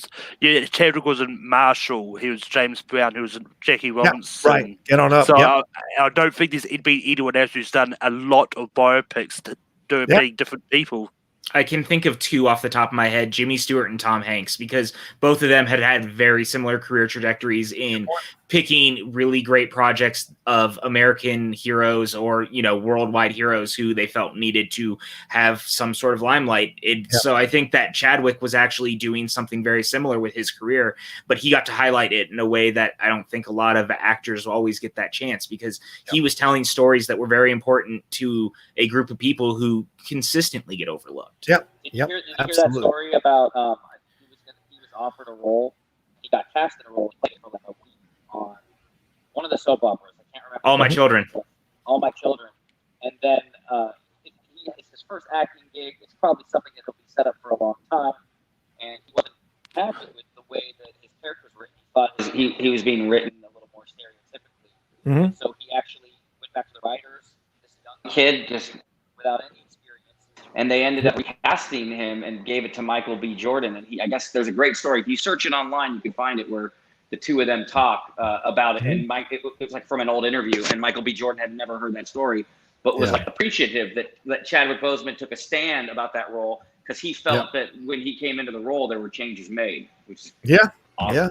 It's the power of Chadwick Boseman. If you want to enjoy him, watch that speech he gave, the commencement speech at Howard University, where he talks about the fact of when you choose to walk a different path, which is a path, and as a person of color, it really affected me to watch that speech again the other day. When you choose to walk a path that is not the stereotypical path, to not play the gangbanger, to not play the rapist or the black villain or whatever in these movies that have been stereotyped against black actors, when you choose something else, the doors open up for you if that's your destiny. And for him, they really did. And the fact that, as Kevin said, he was able to make that, choose that moment to be like, no, I won't play these kinds of characters. I won't be this kind of black actor that does these kinds of things just to survive. I want my career to stand for more, my legacy to be for more. And he certainly did that before he passed away. So, it's a shout out to him for accomplishing so much in such a short amount of time and bringing that to our world. Thanks, Malcolm. I appreciate it, man. I got 7 more people. Much love to you, dude. Later, Malcolm. Peace. All right, let me jump in. Darren, you've been waiting to jump on. Darren, is your mic working now? Hopefully. Can you hear me? You're good. There You're we go. good. This is PJ and Kevin. Kevin, lovely to see you again. PJ, you're a legend. Thank you, Darren. Questions. Mate, you're a legend, mate. legend. You're a legend, mate. Thank you, man. Thank you. No Truer one can words ever have spot not the been questions. spoken. If you get the questions wrong, it's your own fault. It's your own Blame fault. the It's not writers. PJ's fault. PJ's a legend, man. Darren can stay. Darren Hey, can stay. I honestly told PJ, like, I thought the questions throughout the whole tournament, IG tournament, were just, they were so different and fast and varied. And, like, you know, sometimes it's luck of the draw, and I know that I got a couple that tripped me up. But, like, I texted with PJ or called, and we talked the next day. Like, I have no complaints about how it went. You know, I had a big challenge notwithstanding, but, like, as far as I was so happy with, you know, I'm happy that PJ's in the driver's seat with all these questions. Yeah, only Bud Hills so challenge questions. We know that by now. Come on. What's that? I've never complained. Only Bud Hills challenge questions. How dare you? How dare you? Oh, I've watched 4 matches today, and I thought I watched the MCU exhibition match that was on Patreon. Oh, that was fantastic. Sean Gerber. Down. Yeah, that's a great one. I love that one. Yeah, go ahead. And then I watched the Ellison match, the Chance Ellison match with David Del Rio. Yeah. I couldn't believe that went to sudden death. I was like, David Del Rio was a great show in there. And then I watched Silvestrini, who shit the bed. Hey man, the game happens. You know, it's just one of those things. And then the match of the night though was the match of the night was Snyder's match. Jeff coming back to his best. Yeah, fucking Snyder's the most frustrating, Darren, because Snyder doesn't study. Snyder literally lives on what he knows. All the questions. He was able to end that match though, like very calling out Oyama. I was a fan of, well, I mean, spoiler alert, but whoever won the match, they ended it, and they were able to utilize the online. The 24 hours, and he did it pretty epically. I thought that was Yeah, so I thought so too. I'll make it quick. I've been waiting a while, but I'll make it quick and I'll let you get on with the show. So, how do you feel? What do you think about the Tom character? Is it actually a character, or is that Tom really? I can never quite tell. Well, I'll answer first. I worked with Tom at the Collider for a brief amount of time, and I had him on Collider Mailbag for one episode. It's still up on the channel. I would say this: he is absolutely a version of that character, and the best characters that resonate in the Schmoedown or professional wrestling are an extension of the actual person. Yeah. And the reason Tom comes across as authentic is because that is actually an extension of Tom.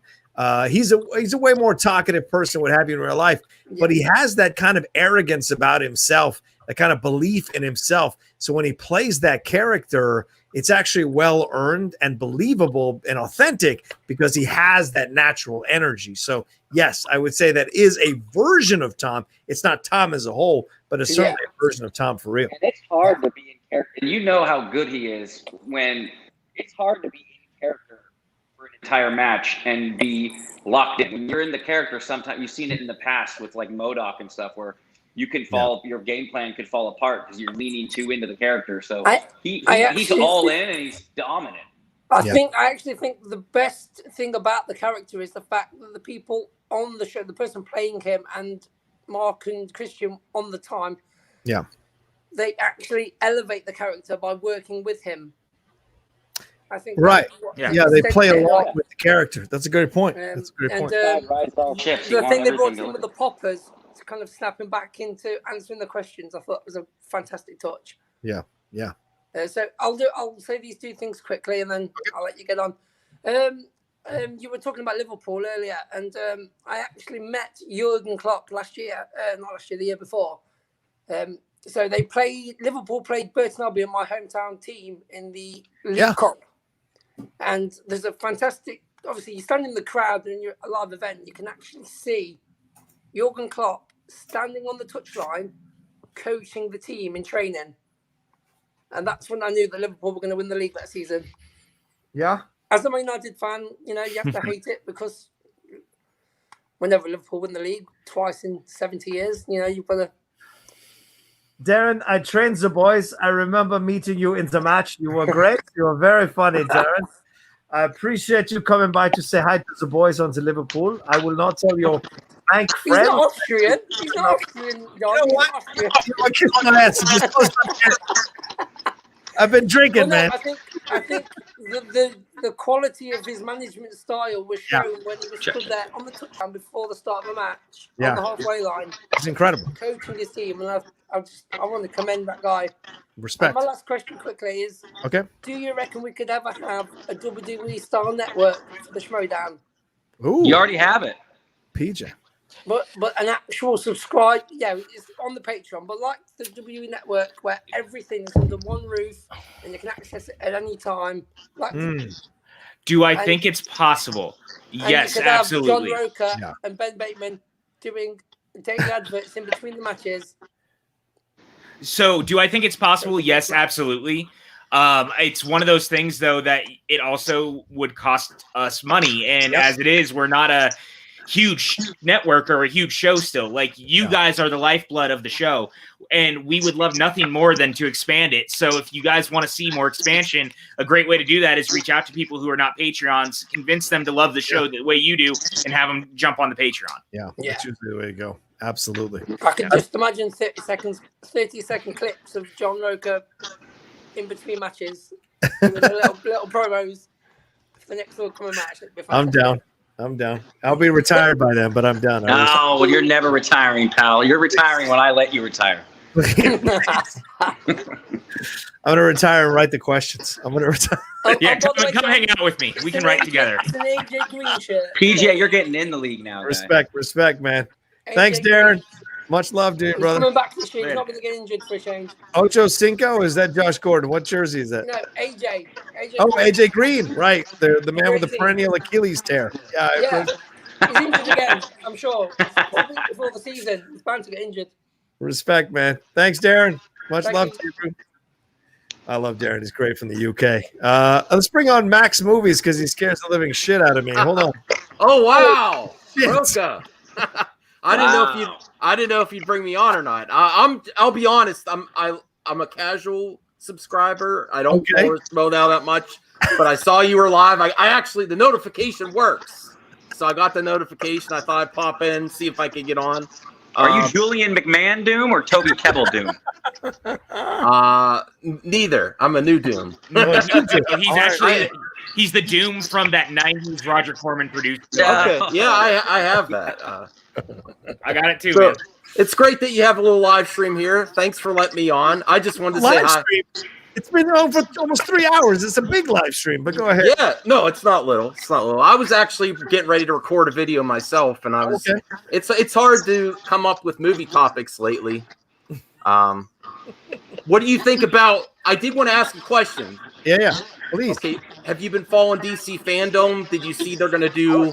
Did you not see us do a live stream, our 2.5-hour live stream of DC Fandom with Kalinowski 2 weeks ago? Yeah. No, I mean, but the next one, did you know that they're going to do a Batman Day, the 19th, I think? Yeah. Do you think they're saving a Batfleck announcement, or what's your opinion? Ooh, good question. What do you guys think? A Batfleck announcement?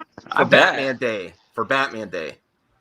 I mean, we kind of got our announcement, right? Like, he's coming back for Flash, which is something I never thought I'd ever say out loud, especially considering Keaton's coming back too. Like, I think we got the announcement. Whether they want to do more than that is another thing, but we also have to remember, like, Affleck went through some shit being Batman, and whether he wants to really delve into that world again or not is really about his mental capacity. Yeah. I read some great theory article where they think like he'll get killed off in the beginning. So to further like separate, and then he'll be dealing with the other Batman. I'm so excited for that. I think he'll do it. I think he will. I think he wants to. I think he's stoked about the Snyder Cut finally getting its due, and I think after that, I think he, if they convince him that this is a best story to tell with Affleck, with his version of Bruce Wayne to kind of bring it full circle, I think he'll do it. I think he honors the character that much to do it. Yeah, cool. I agree. Any other questions, Ryan? Doom. Any other questions? Well, part follow up to that. Do you think there's any other surprise announcements they're going to have? We had such great ones on the first part of Fandom. Do you think they're saving something? Yeah, I think they're saving Michelle Pfeiffer coming back as Catwoman. I think you do. Oh, really? Oh, yeah. I think that's a nice absolutely coming back as Catwoman, and maybe even DeVito as Penguin. I think all of that is in play, to be honest. Oh my, could you imagine? I know they were trying to do, they had that Batman 66 comic book. Yeah. And they pitched, and you could see art of it. They were going to do, PJ, I think you know about this, right? They were going to do Batman 89 comic book series that was going to follow the adventures. And if you see the art for it, Catwoman was predominantly featured. Yeah. So I think that she definitely would have been back. So that would be amazing. I think it's all fun. That's a nice theory about Catwoman. People would love that. That's cool. And somehow Tim Burton's going to be involved as well. I just have a feeling they'll do something with him, or he'll have some version of it, because it seems like they're bringing everybody back to kind of wrap this thing up with a bow and move on from a complete. Yeah, it does. It feels like that. Smart. They're going to establish that you could have multiple. I love the fact, and they did it with the CW verse. Where they're establishing that everything you've seen still works. It's still canon. Because I used to always do headcanon. Yep. You know what I mean? Like, you could have your own headcanon of, like, the Dark Knight trilogy happens before Batman v Superman, and that's what he's talking about 20 years in Gotham, and maybe he returned back after the nuke attack. Like in my head. But now all of that exists. All of that's canon. Everything you've seen, even the stuff that maybe is kind of ridiculous. I think that's great. Yeah. All right, cool. Well, thanks for letting me on. I didn't want to take up too much of your time. I knew you might be a little bit nervous with a guy in a mask in your back room on your StreamYard. So props for bringing me on. It's not the first time, Max. Really? Oh, okay, cool.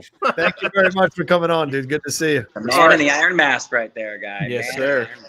All right, let's bring on 156 Impulse, one of my new Latino brothers here in the Outlaw Nation. Guys. How are you, man? What's up, man? A great dinner for your mom. How's that? How are you? Yeah. Day by day, she's getting stronger. My mom got a new kidney last month, so she's congratulations. She's getting stronger. Yeah. That's good, man. She got her staples out, and she's getting stronger. And that's huge. That's awesome, man. Mm-hmm. Yeah, man. Yeah. So a couple of things. Number one, go Chelsea. Number two, go New York Yankees. And number three,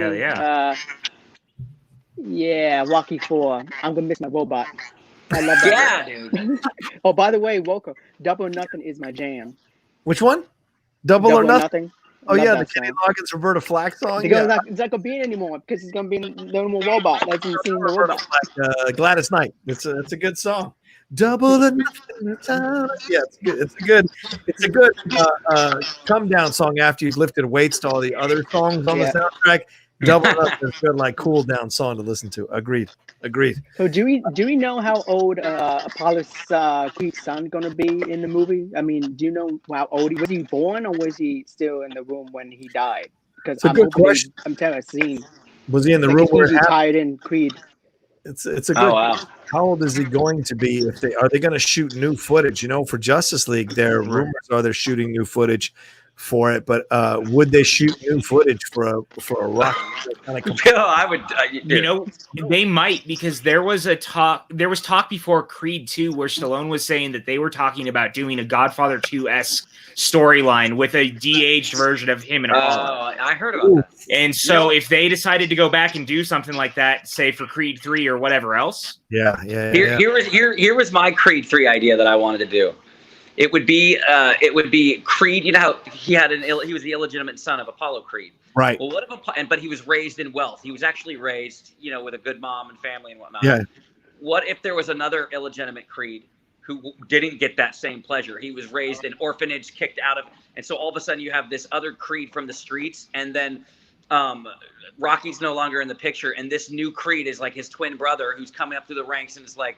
I don't know if twin brother, but it's Creed versus Creed, and then you could have Mr. T be the one that trained Michael B. Jordan's Creed, because you need to get down in the streets. So it's Creed versus brother. But they're mirror images of each other. There's like the dark version of him who grew up on the streets. That'd be awesome. You got to train in the gym, sucker. You got to get down there. Exactly, dude. You got to do pull-ups off the rope, sucker. I love it. I'm not against that. Let's do it, dude. Let's I'm do not it. against that. All right, dude. Good to see you, man. I got 3 more people. Thanks, 156. Much love, later, man. Much love to your mother as well, 156. Honestly, much love to her. We're all cheering for her in the SCN network. So much love. Yeah. Thanks, guys. Right. Cool. All right, PJ, we got a super chat for you.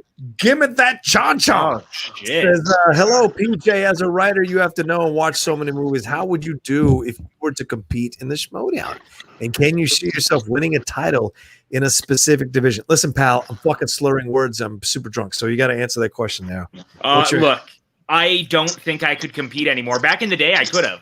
But when I started writing and overloading my brain has become mush. Like, I have a hard time actually pulling stuff the way that I used to, which is so bizarre. But I'm just going down all these rabbit holes, and I just can't do that. As weird as that sounds. So I don't know, man. Like, maybe if I took a step back and I wasn't writing and I, like, started to train again. But I don't think so, personally. Yeah.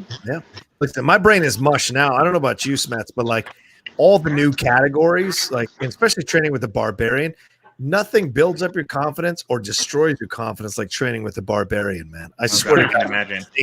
He gets into like producer questions, and then who wrote this book that this is based on. I'm like, dude. Ask that. He's like, oh yeah, PJ is totally gonna put that. You never know. Like, that's the thing. You get yourself. I remember before Collision, I started questioning myself. I'm like, they're gonna go deeper with these things. Yeah. So I had like Magneto's tattoo number memorized, 214782.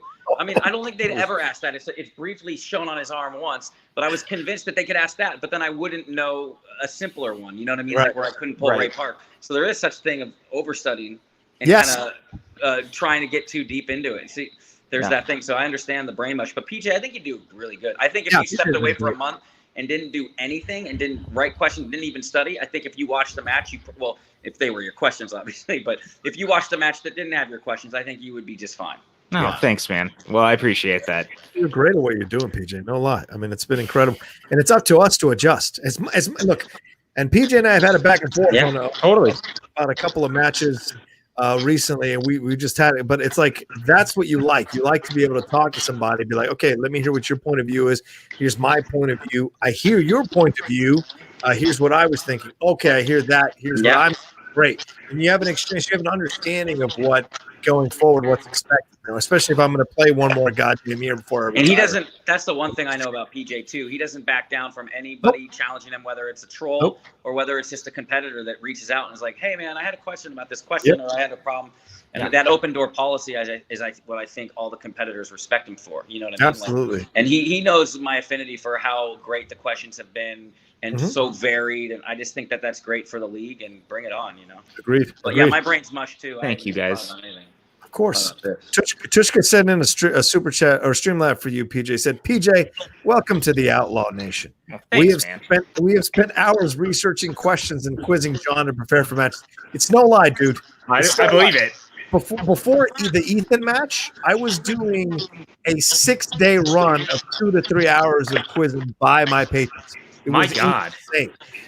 He said, it is so rude that you don't ask the ones we train him for. I'm so sorry, you guys. I really am. He said, can we send you a list of questions to add for Rocha's matches? Punch them. I'm still waiting. I appreciate that. Still waiting for the number of Legos in a Lego Death Star. Oh God! From Spider-Man: Homecoming. I want that as my 5 one day. One day. Do you know how excited I was when an Enemy Mine question came up? Oh, I love that movie. I lost my shit because I've been preparing for that question for 3 effing years, and when it finally came up, I was like, "Enemy Mine, son." Dude, that cloak and dagger question that Chance missed against Oyama. Oh, yeah. Because I grew up loving that movie, and I remember being so excited. I was like, I would have gotten this. Like, I'm having fun expanding it in ways that we don't see. Like, I felt like there was very specific movies that got asked about all the time under Chris, and that's not a dig. He knew what he was writing. Teenage Mutant Ninja Turtles. I'm ready to like. Or what was it? Small Soldiers. Oh, Small Soldiers. Oh my God. But like, I want to expand us out, man. There's all sorts of movies we're never asking about, and it's about time we do. So yeah, and they talk about the number of IG movies and how it's pretty limited, and it's been expanded. But like, I used to have a document which I would cover. It would cover how many questions have been asked. And people would be like, "We're gonna run out of IG questions." It's like, dude, only before PJ came along, only one question was ever asked about one of my favorite movies. Well, at least the first 2/3, Wolverine. But then Thor had like 32 questions asked. So it's like, there's so many different questions and so many movies. And I hope they expand it even more, dude. Bring it on. I think I'm excited. Yeah, man. I agree.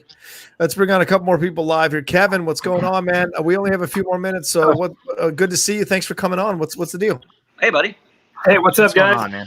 How's it going? Hey, Rocha, you were right. Like, I read somewhere that Giannis was asked about why he didn't guard Jimmy, and he said, yeah, just didn't want me on there, so he didn't want him. So you were right. It wasn't his own decision; it was the coach. Yeah, Budenholzer. Yeah. Mm-hmm. No, but I was nervous, in that first quarter because Middleton was playing out of his mind. I'm like, oh Jesus, here we go. Yeah. But then they got better. So. Yeah. The Heat are set up to beat this Bucks team. This Bucks team doesn't have that kind of Ubuntu that the Heat seem to have, like the Celtics did with Paul Pierce and Kevin Garnett and Ray Allen. They seem more driven than the Bucks do. True. I'd be more scared about playing the Celtics, actually. Yes, I think the Celtics Heat is going to be an incredible 7-game series because there's no way the Celtics are backing off the pedal. They're going to stomp the fucking Raptors, and it'll be Celtics versus Heat, and that's going to be an awesome game, awesome series between two teams. Not Clippers one just got gifted superstar. an easy road right now too. We'll see. I mean, Clippers are got to go. That's Game 7 against the Thunder tomorrow night. So we'll see, man. We'll see. What's your question, Kevin? All right. So my question was, I asked you about the East. So what's your prediction for the West now? I think the Lakers are going to lose. Hey, to the Rockets. I think the Rockets are going to go small ball all over the Lakers. They're not going to know what to do because the Lakers have terrible depth. And I think if they beat the Thunder, I mean, the Thunder could upset them. And if they do, the Lakers will stomp all over the Thunder. The other side of it is who won tonight? Who won Game 7 tonight? That's what I was saying. The Jazz won? Yeah. No. Mike Conley missed a 3. He missed the game-winning 3. What? Mike Conley.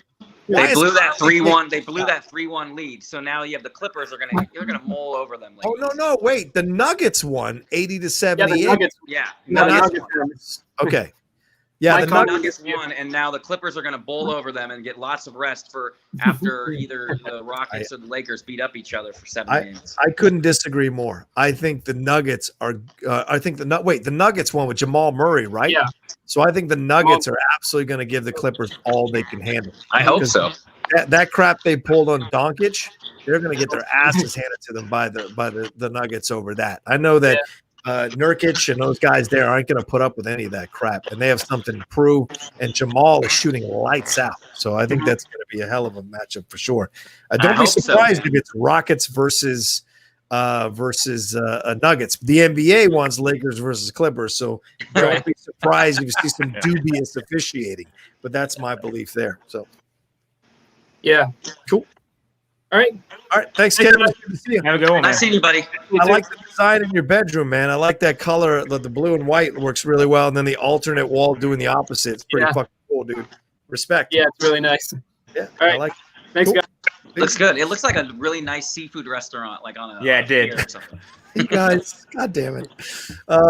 Let's see, real quick, 2 more things. Outlaw, try this for the next time. Take a half-pint glass, 1 part vodka, 1 part Kahlua, and top up with Guinness. Death by chocolate. Thank me. No, I can't do sweets anymore at my age with my liquor.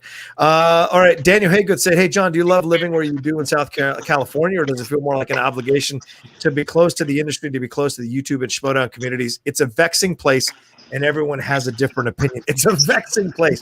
Thank you, Daniel. What a word. Yeah. Here's what I'll say, Daniel. I am not long for Los Angeles, and there's a very real possibility that I'll be out of the city within a month or 2. So that's what we're kind of looking at. Yeah, we're looking at it as a possibility for us because I can do what I do with the Outlaw Nation from anywhere. So there's no need to be here in LA. And I think I'm getting a little tired of the grind of LA. And so moving out of it to relax a little bit is very much our goal. So where on the globe would you go? Where would you go, you think? Well, I think we're just going to move a couple of hours down the road, to be honest with you. That's what we've been looking at it. And this weekend, we're going to look at some places in a certain city. And if certain things work out for us, then we're going to make the move because we want to kind of spread out and relax a little bit. Hey, if editing keeps going the way of remote, and it could literally change. Like, I'm really looking forward to getting back into a studio. I like editing in an edit bay, but if these production companies are realizing, wow, we're producing movies or we're producing television content and it's been fine, and we're saving money. And my career literally goes to all remote. I think I would do too. I would love to go down to San Diego. That's where like I've spent like 10 years down there. Like, you know, I can't recommend it enough, you guys. I mean, I got out of the city and I've felt monumentally better. Mentally, I've come a long way. Like, I liked LA, don't get me wrong, and I miss my friends, but like, I can do what I do remotely, and I'm much happier. Yeah, and I think that's where we're looking right now in certain areas just outside, like a little bit more inland north of San Diego. We're looking at more of the residential areas because you know why? Because and we kind of want to spread out someplace in a house or a townhouse.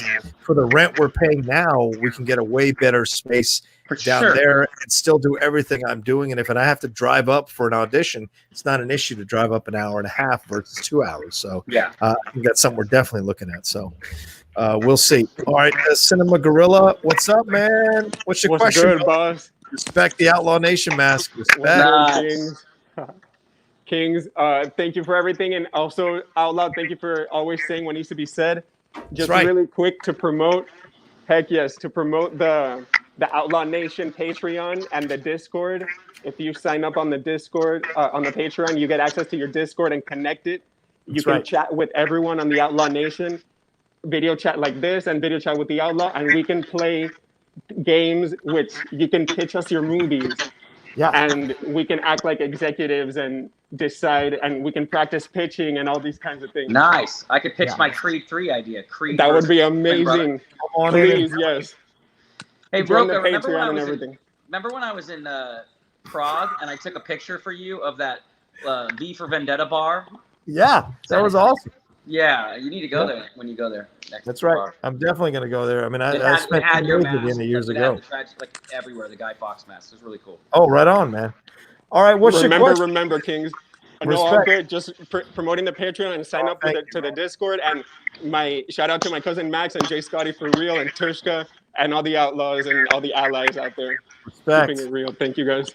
Thank you, Cinema. It's always good to see you, brother. Always good to see you. All right, let's finish it off with one last person here. He's a Schmoedown competitor himself. Talks a lot of smack, but he also respects the stout game that I got going on here. This is my second one. I'm not going to drink this one. I'm too drunk already. Tim Franco, the tank. There he is. Look at my Phil Kilgore from Apocalypse Now. Respect it. What's going on, man? Yeah, this is one of my grandpa's hats. He had like 50 or 60 hats, and when he passed away, I took a couple of them. So that's dope, man. They don't fit my head, but still cool. Still cool. Absolutely. It's cool, you know. Well, what's up? Are you gonna wrap us up on the show? What's going down, my man? Yeah, why not? I may as well. What's going down? Not much. I watched Francis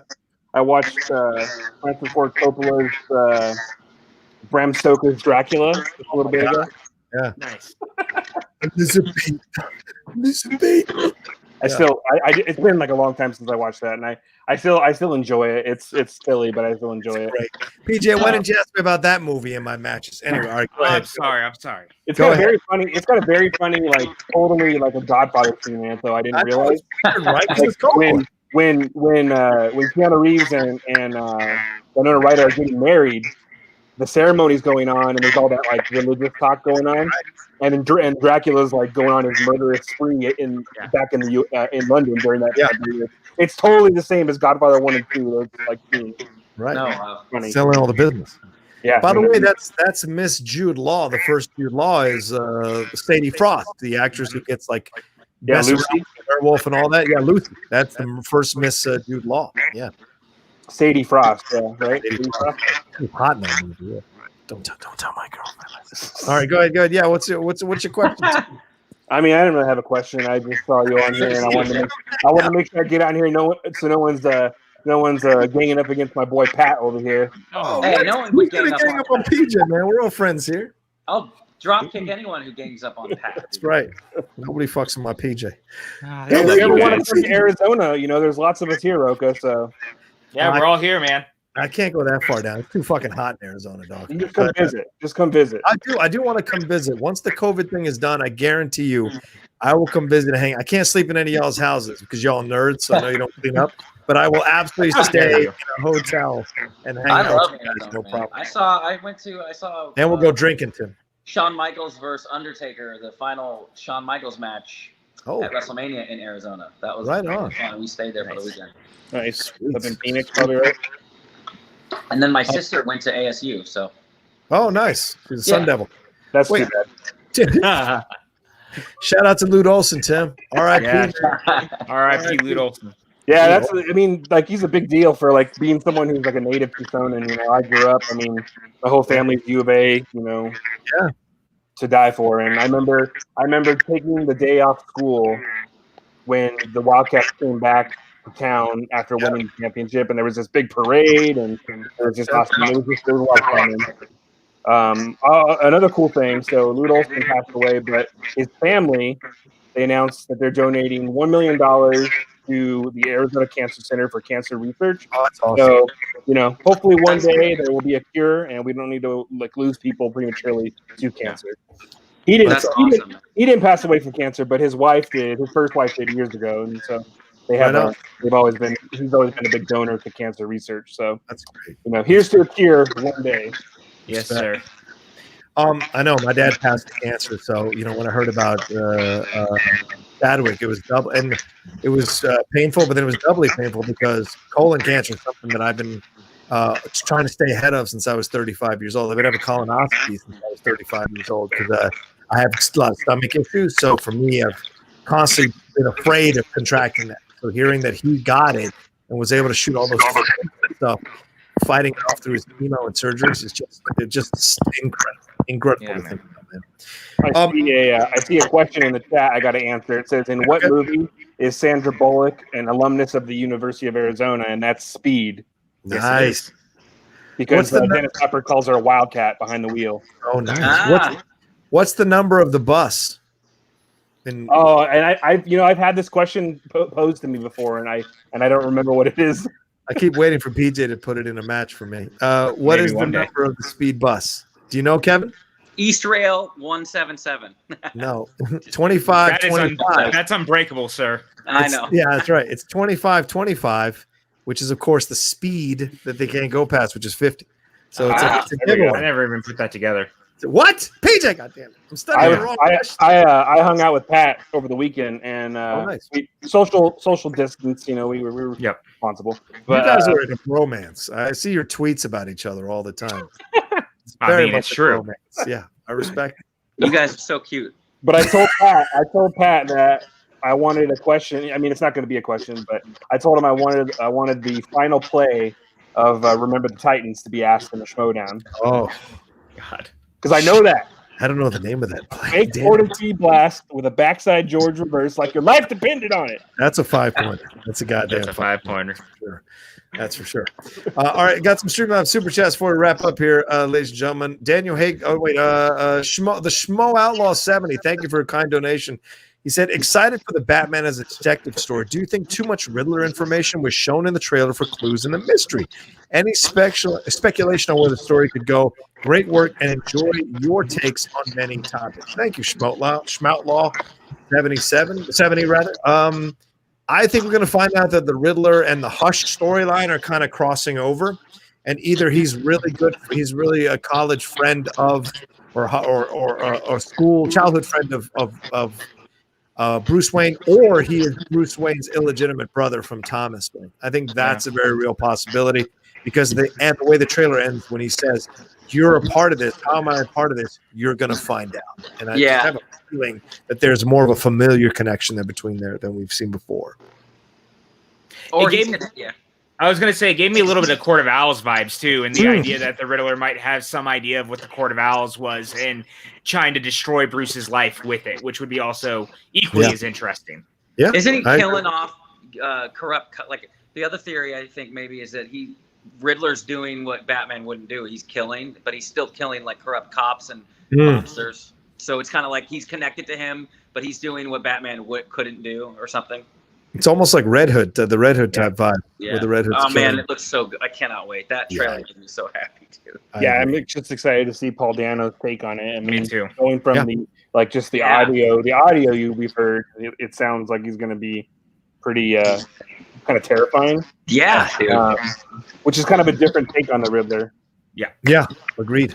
All right, 3 last super chats and we'll get out of here. Red Wolf said, off topic, but I need Papa Roach's advice. Okay, man, don't call me Papa Roach. I hate them. Cut my life into pieces. I'm going to run to the restroom real quick. I'll be right back. All right, PJ. He said, breaking up in a small town, help. Love everything that you're doing to keep it up, man. I don't know what your advice is, but what advice you need, brother. If you're breaking up in a small town, move. Get the hell out of there. Okay, that's a possibility. But in a small town, I think the as long as you're breaking up and you're on the right side of the breakup and you're doing it for the real reasons, if you're the one doing the breaking up, I think you have to weather the storm and come out of it. If you're being broken up with, then you're just gonna have to take the hits of people making jokes or the weird asides. That's kind of the game, man. So you just kind of have to stay strong. And trust me, women are looking to see how you react to this breakup. Yes. Be non-reactive. Be non-reactive. Be chill. Be strong. Kill them with kindness, too. Exactly. And only in front of your friends, your really, really good friends, should you show your emotion. Other than that, just be chill. Doesn't mean you have to hide your emotion. Just means you have to sit on it and then let it out in later times. So that's what I would say to you. Take care of yourself. And if PJ is not an example for you going through a divorce and coming out the way he has, I don't know who is, to be honest with you. You got to figure it out as you go along. But always being chill is the way out of a situation like this. We got your back, dude. We got your back. Absolutely. The Red Wolf, shout out. Den Besher says, what do you think of the Fiend Alexa Bliss storyline? I don't like it. I don't think Alexa Bliss needs the Fiend.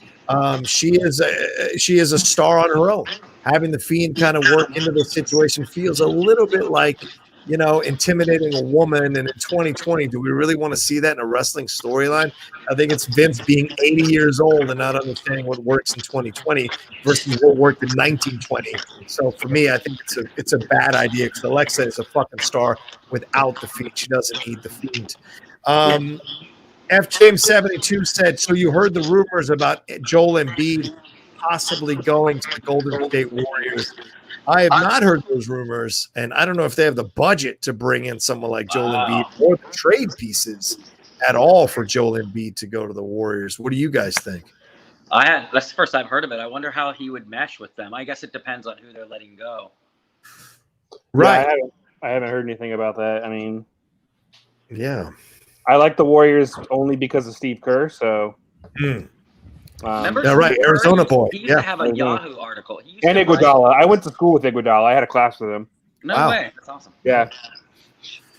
Maybe this is coming from Rick Barry because he was on a podcast and he said he thinks Joel Embiid would help the Warriors more than Ben Simmons because apparently they're sniffing around Ben Simmons as well. I would totally take Joel Embiid over Ben Simmons, for God's sake. Simmons can't shoot past the middle arc.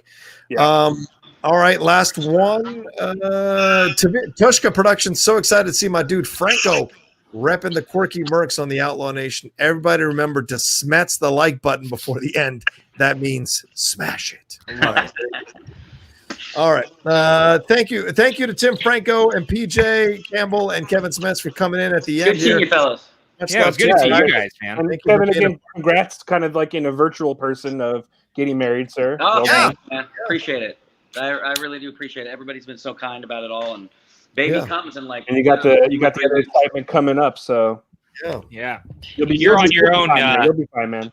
This is your own new life journey in a way that I took my own. Now it's yours. Thank you, my friend. And when I go into singles, family films is going to be on my slice probably. Family films and animated movies for babies.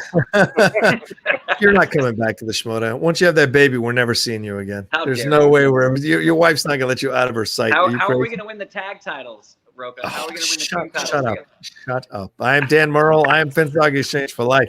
How dare you start shit between me and Dan? I already had Jeff try to recruit me on backstage, which was super awkward. I saw that. That was fun. It was super every now and then, the stock market's got to crash, Rocha. That was in a promo. Tim, do you have a match? Are you doing in the singles tournament or anything? What do you got going on? Oh, I appreciate that you've been keeping up with my career.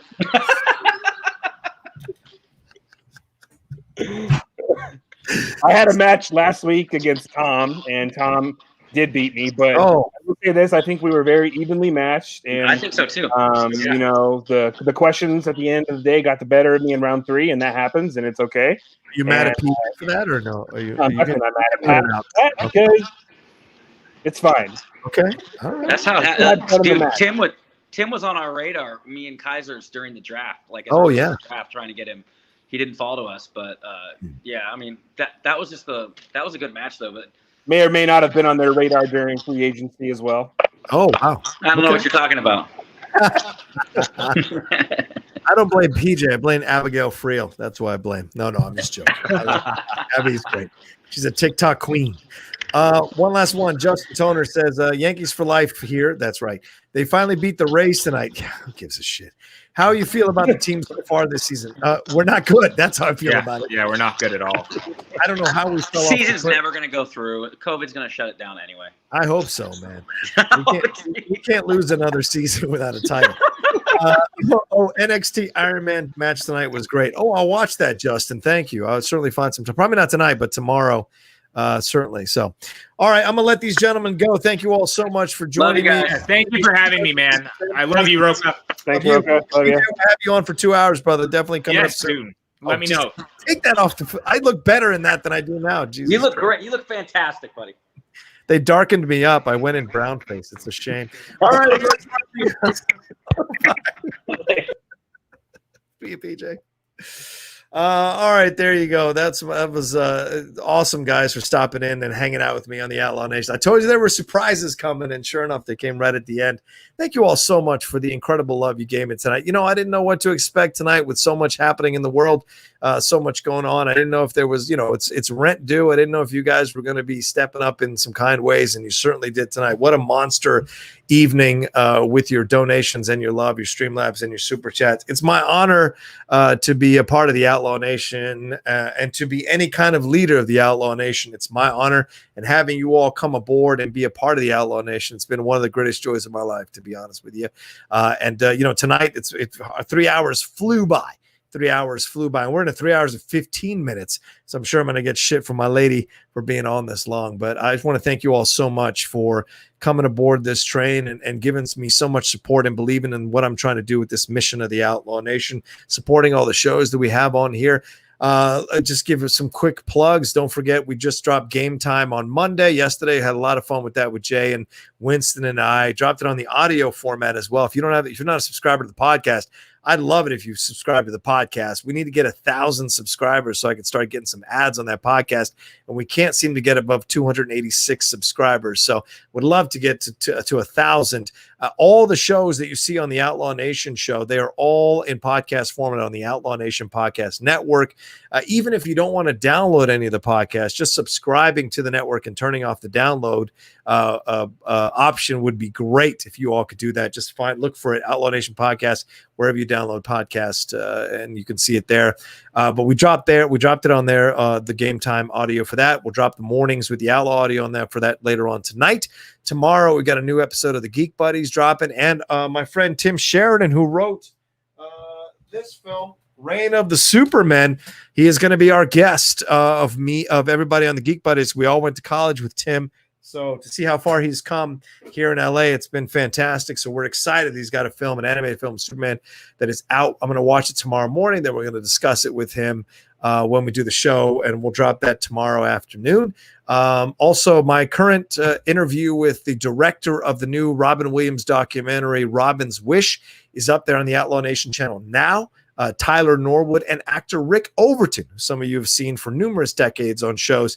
He is there on the interview as well. For about 25 minutes, we discuss Robin Williams. We discuss the documentary. We discuss what Robin was suffering with Lewy body dementia and how people can get in touch and get tested for it because the numbers are increasing of the people who are infected with this disease. And the documentary kind of highlights the need for people to be aware of it. And it's a great walk down memory lane for the incredible career of Robin Williams. That's out now. Robin's Wish, that documentary is out now on VOD and digital. The interview is up now for you all to watch as well.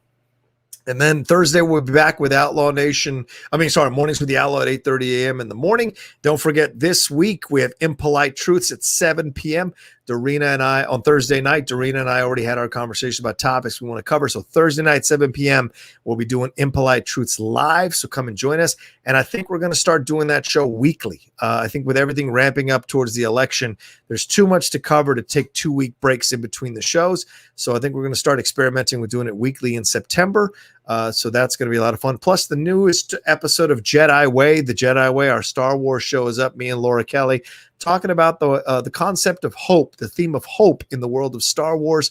We talked about that for about 45, 50 minutes there on the new episode of the Jedi Way. So if you haven't seen that, please give that some love and a watch and some comments and a like as well. All right, I think that's everything I got going on in the world. The Top 10 show dropped a new episode today as well. If you haven't listened to the Top 10, we're doing the Top 10 Christopher Nolan films. That was a lot of fun between me and Matt Nost. Then yesterday, we dropped our latest episode of The Golden Ticket. All of it available for you to watch. You don't have to download it on the podcast form. You can watch it on the YouTube channel, the Top 10 YouTube channel that we have out there.